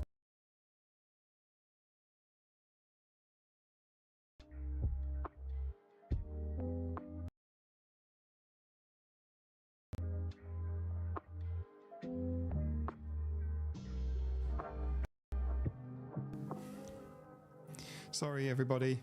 Okay, I'm back. Yeah, we just had cat-induced technical glitch. Sorry. Cat-induced tech glitch there. Yay, pink shrine. Yeah. So look, a nice coffee shop. I went to Starbucks today. I don't always go to Starbucks, but I got myself a mocha with oat milk and vegan whip. And it was nice. Very creamy. 2 shots of espresso. I was very happy afterwards. Ooh. Would anybody like a coffee? I'm going to quickly read the chat. How are we doing? Saber, please stop kissing. Look, mate, I love you. Hey. Shh. Your back leg, I'm checking it, mate. Your claws are a bit... Yeah, we need to clip that one. These ones. He's so bad at having his claws clipped. All the other cats... Nina and I, we could just solo them, but him, he's like, it's like you know, we're coming for him. He hates it. Oh, Yannick, good night. Oh, Amelia's going. Oh, good night, Amelia. Sorry. Okay, my bad. Loneliness is different from being alone. They don't always come together. Yup.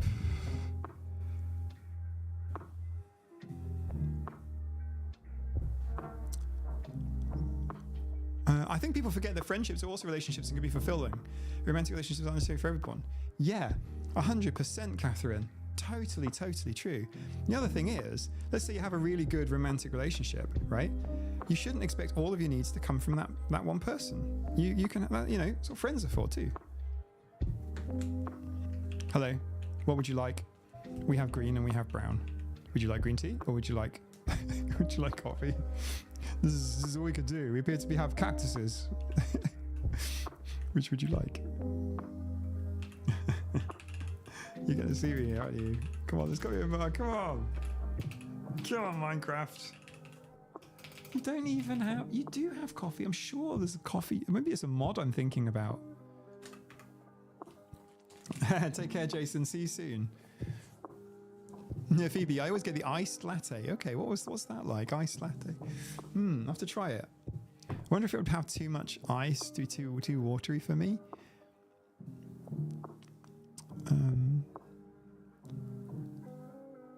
I'm reading. Sorry.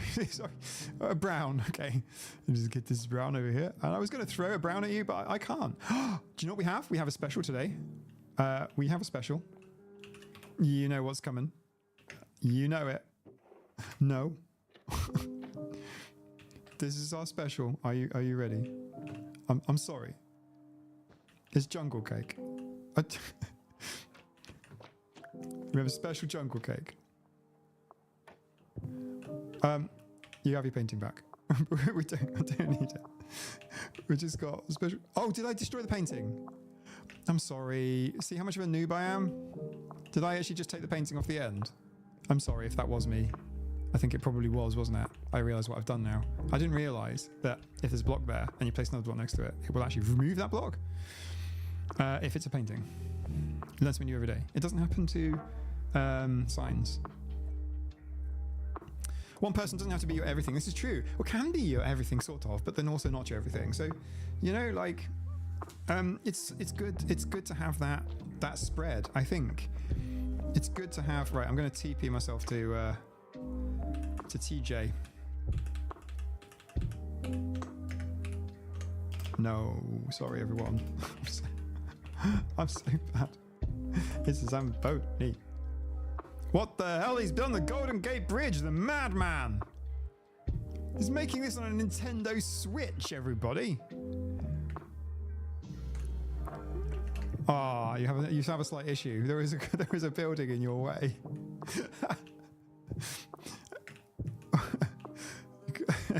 The Golden Gate Bridge.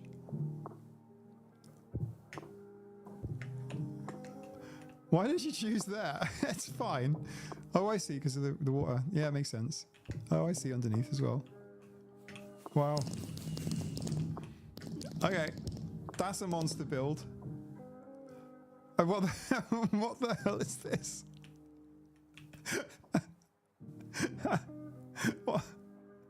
What on earth? What the heck? Okay, where does it start? Where does it start? Oh, look, there's a thing here. Let's get in it.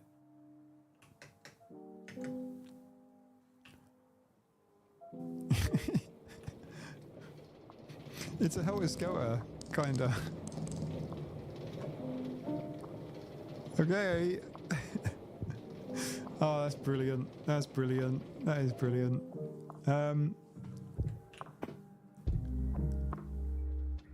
We could ask who would be okay with having part go through their builds depending on where you build it. Oh, yeah, that could be interesting too. Like having like tunnels go through and stuff like this. Yeah, definitely. If we know who they are on the Discord, we can ask. But I don't know who everybody's builds are. It'd be nice if we had, if anyone's listening to this and you're on the Minecraft server and you're building stuff, it'd be really cool if you could leave a sign somewhere. Just let us know who you are. Because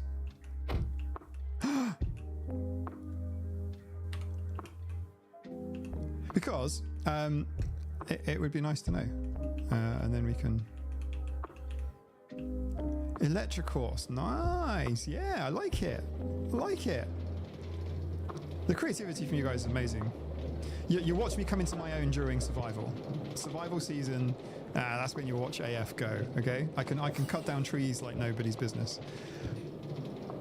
Something tells me TJ's watching Star Trek 4 a lot. Yes, there is a Wrath of Khan thing somewhere. There is a Wrath of Khan. There is a TJ Khan thing. Do you like my creative build guys, by the way? It's very good, isn't it? Sorry for wasting your time. Look at this. The giant chair. I love it. If I was sitting on there, I'd be wrapping my feet around these chair legs down here. That's what I do. Gotta have pressure. Gotta have pressure. Under pressure. Do. What's going on here?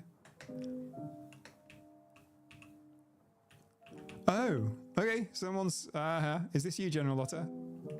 Is it? Experimenting with some redstone. This is cool too, by the way.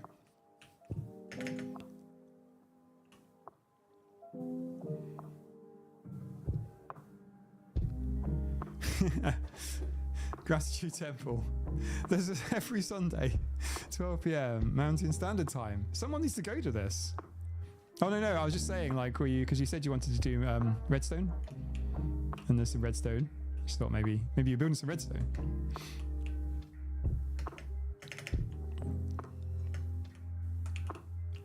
The minecart station's by me. All right, cool.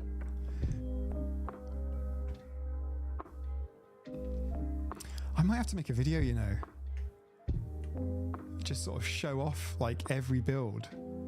But I don't think it can go on the normal channel. I think people would not like it.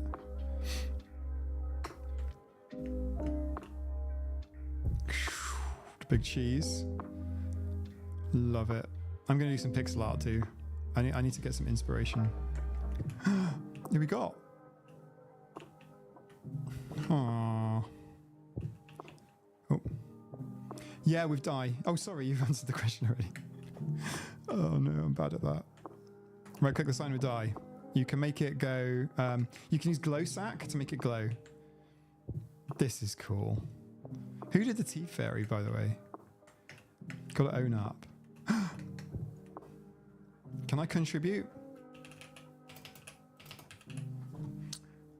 Yes. Can I contribute?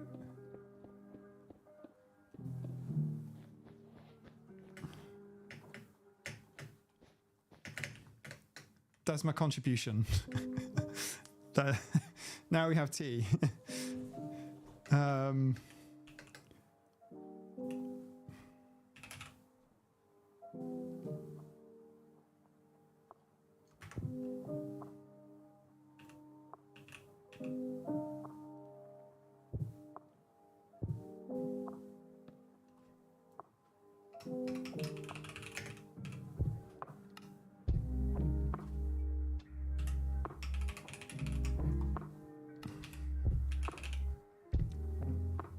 Oh, not glowberries, it's a glowing sack.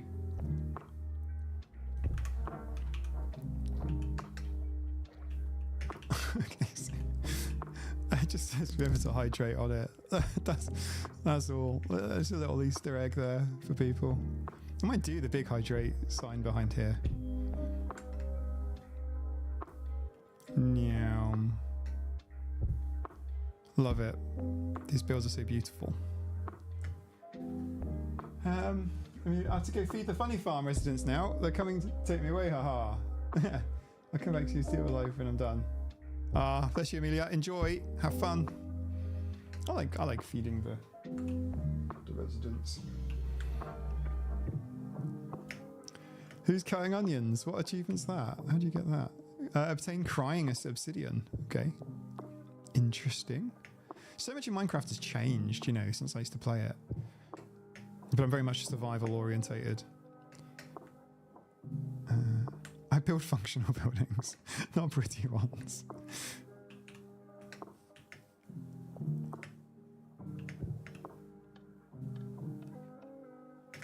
I made the teacup steaming. How? Oh, with the camera, with the fires, yeah. Which way do I have to go? It's this way.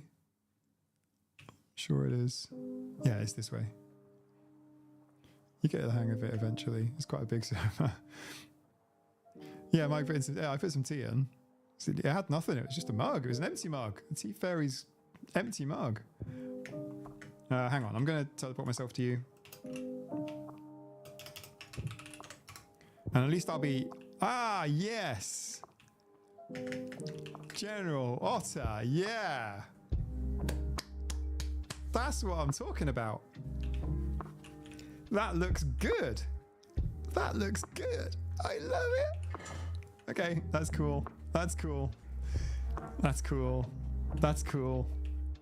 Yes, I like a bit of animation. That looks good. And then obviously I put remember to hydrate on there as well. If you can think of a better way of doing it, let me know. I need to figure out, there must be a way, there must be a website that helps you design pixel art for Minecraft signs. That must exist.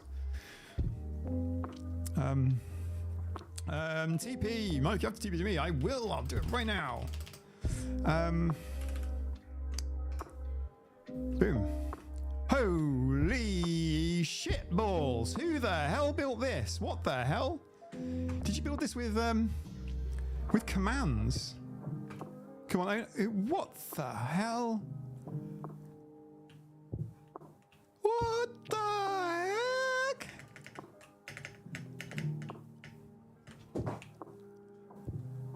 What the? It's even got stairs on the sides.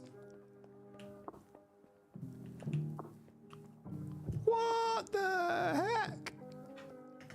Can you see this on the stream, by the way? Sorry for... Do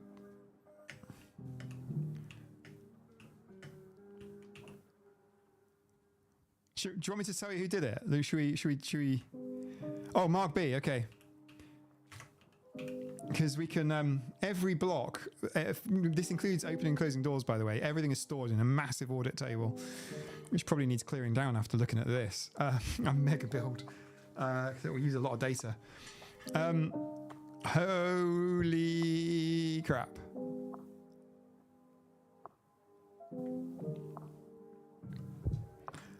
Okay, Mark, you have just built... Right, what we need to do is we need to get a bunch of people down here to play some sort of Mr. Beast game or whatever to win prizes. That's what we need to do. We need to get people on the Minecraft server to play. I don't know what Minecraft games we can play in here or what we can do in here, but we need a concert. We're going to use this stadium. like it's huge. Yeah.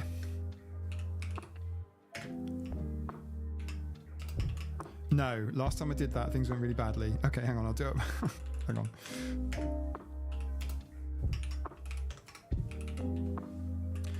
Anyone else want a TP here? Yeah, no worries.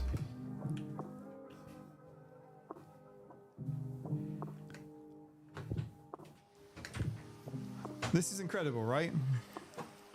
There's probably 150,000 blocks. Yeah, I'm feeling it.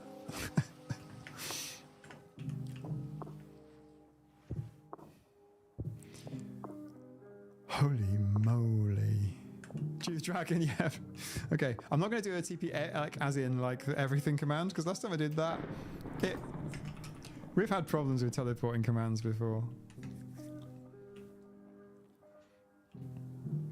Okay, where is the yeah, Duck Goose, yeah, I teleported everything. That worked out badly.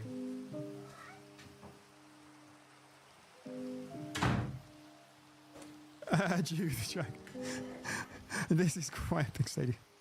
We could literally turn name tags off, okay? We could turn name tags off and have a hide and seek TP me. Alright, TJ. Here we go.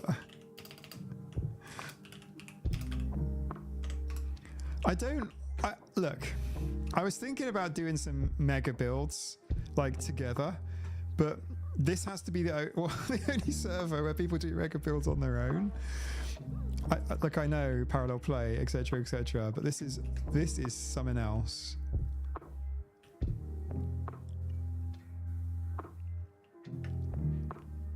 Yeah, ATI arguments makes this only as some entities. Yes, you're absolutely right, Jew.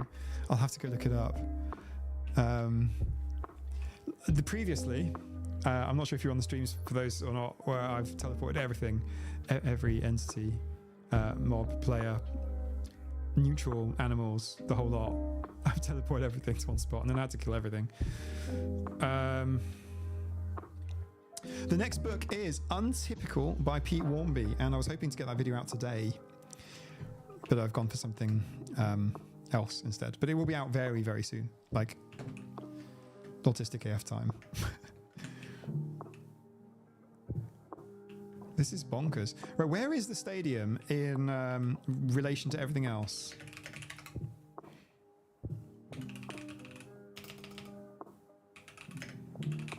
The everything teleport might be one of my first streams actually, or right before. Yeah, it was bad. This is incredible. Like, incredible. Okay, so we've got a rail cart that runs to it.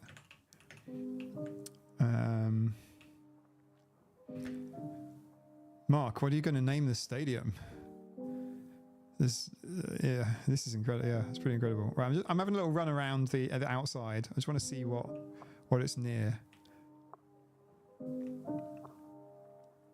Is it built in the middle of nowhere? It's enormous. My run speed is faster than normal also, by the way. Just thought I'd let you know. Like, that is very big.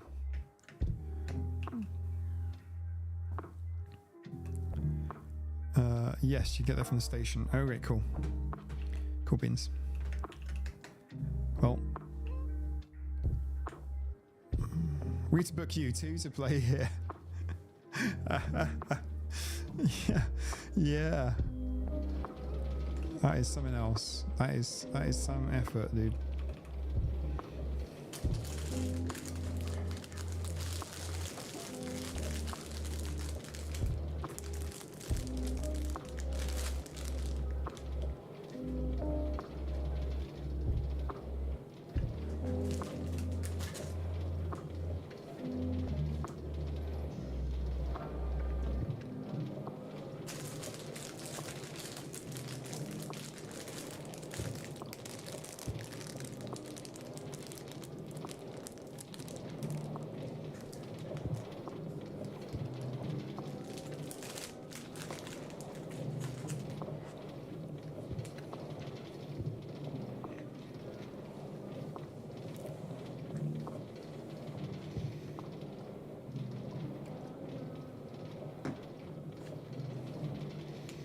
I remember the first builds here.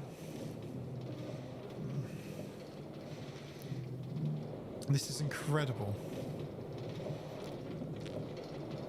Absolutely incredible.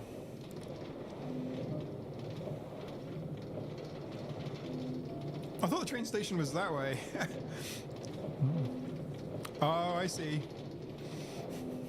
Underground rail infrastructure. I do like that underground bit. It reminds me of London.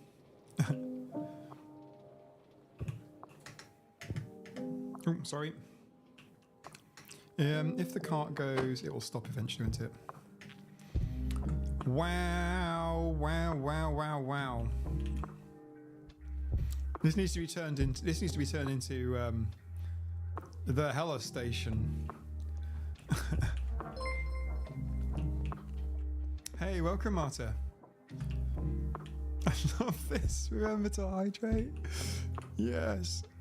Remember to hydrate. Might be these mods could do that. World data editors. Yeah, there are world data editors. I just think it's incredible that this has been done by hand. Okay, I'm going to make a hydrate logo. I won't do it now. I'm going to load it into a how do I build this pixel art creator, and then I'll build it.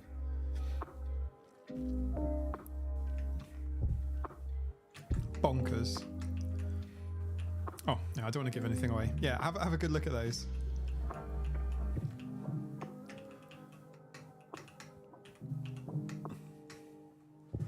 That's a great train station.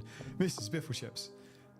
How could we possibly be a Minecraft autistic Republic of Autistica without rail infrastructure?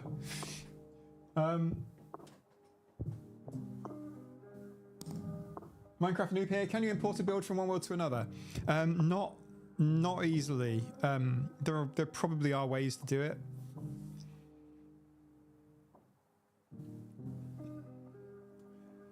I've a mob at the house I built renamed 7 coordinates, but the one isn't renamed. Oh, I see. You've answered the question. Sorry, I'm kind of like a bit all over the place with the chat. But yeah, I mean, you know, my mind is kind of like boggled by the parallel play thing here, where there's like a little bit of collaboration. I think General Otter and Helen, you both did that together, didn't you? Where, oh, I want to put some stuff in here. I actually have to do it. Server owner, I want to put some teleport command blocks in here with some commands to do the things. I also want to put a couple of command blocks in to spawn a shitload of fireworks as well. Oh, we actually have a... Yes! That's what I'm talking about! Like that. Well done, guys. Circle line. I'm in awe. Oh, that looks pretty. What is? End rod. Never heard of it. Okay. Wow. Amazing. I am absolutely in awe.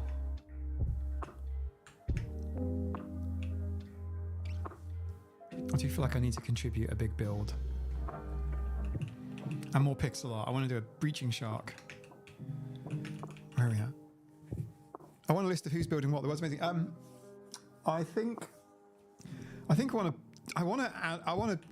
will make a YouTube video on the main channel, and I will post the builds. Like I'll do a video tour, like a really well edited video tour, because this stuff can't just be seen by us. It's incredible. And yeah, by the way, just to allay anyone's fears, we have backups. We've got like literally block level data. We've got block level changes, like literally, like even like what account placed the block and where and for how long and what it was done. Even like opening and closing doors can all be undone. We can literally just like undo stuff, and that means even if you guys, if you accidentally make a mistake or whatever, don't worry about it. We can make it like it never happened. Incredible. We've got block level backups. So yeah, I'm just blown away. It's all incredible. But yeah, I want to put in the welcome center, like who's built what, like teleports to teleport you to those locations. But I'll do that because it'll be a bit boring and I won't be presenting. I'll do it offline, if that makes sense, off the stream. At least you've got 2 wood lice tonight. Once a rubber ducky. Oh yes, I saw it. I saw it. I did. I saw it. I saw it. We're this way. We're this way. Meow. Oh, sorry.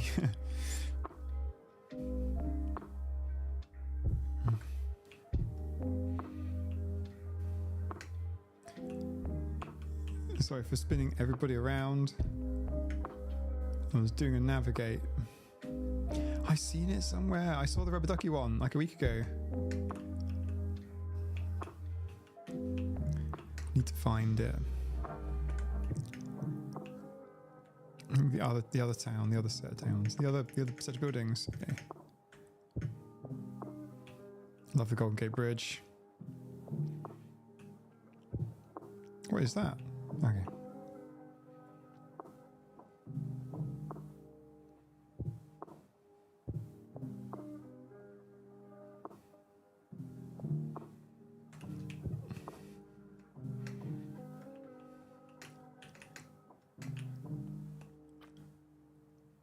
Solo Island, stop over this way. Marine line. Ah, you can do line switching. I did not know you could do that. Learning stuff every day. We're going to need to use the mind map software, by the way, to kind of like mind map, like draw out like the route of the trains.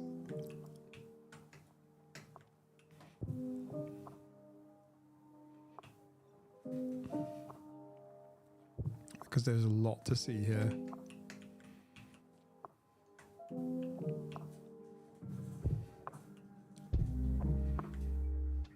I love all these beautiful builds. I like the sea things. Oh, that's funny. What are you eating, mate? Oh, just biscuits. Okay. All right, cool. That's fine.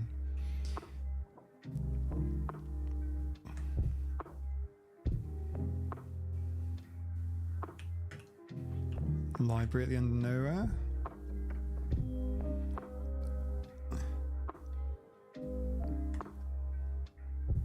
I saw you can take a pic of the whole map. Yes. I feel like we should like wait a little bit and then like do like a big announcement. Hang on. This has gotten bigger. Wow.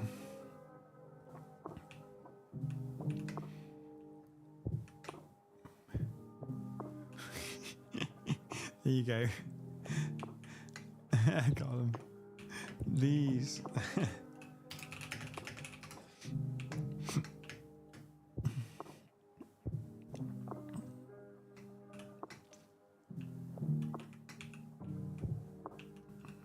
Rubber ducky. Isopod. Clown isopod. They're cool. I like them. Just parked there like cars. That's amazing. That is really, really, really, really amazing. Meow. What is that? We've got magical stuff everywhere. It's a parrot. It's a parrot. Little parrot. I do a lot of paper notebook things for Minecraft things, but I usually play modded. What mods do you like? This server's got mods too.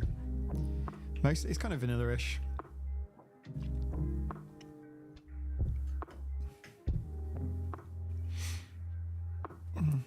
Excuse me.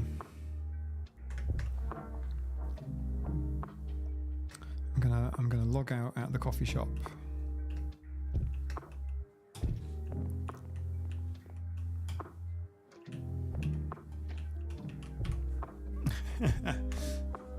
Amazing. That is unbelievably cool. That is unbelievably cool. I can't even begin to tell you. That's just so cool. I'm going to sign off now. I'm still around on...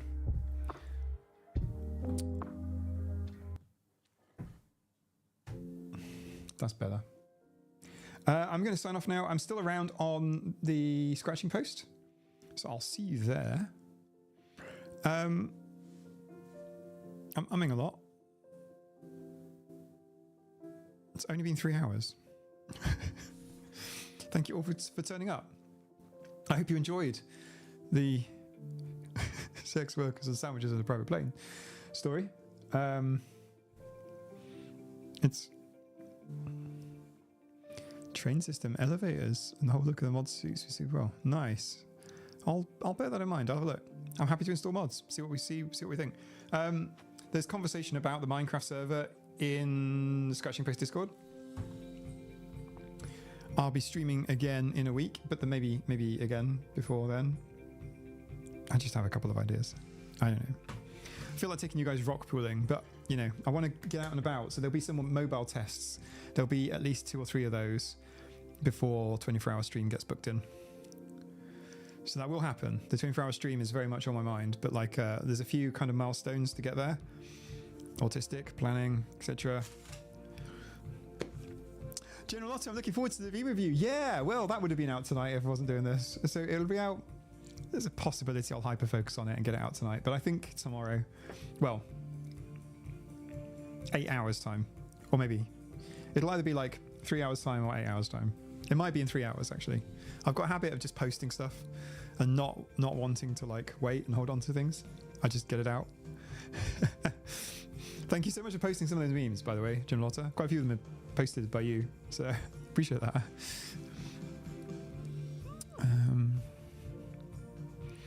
Good night, visible friends. Thank you, Mr. Biffle Chips. Thank you, General Otter. Thank you, Helen. Thank you, everyone else. Members and lurkers. Thank you, everybody, for joining the stream. It's been fun. More Autistic AF on YouTube. And if you want even more Autistic AF in your life, patreon.com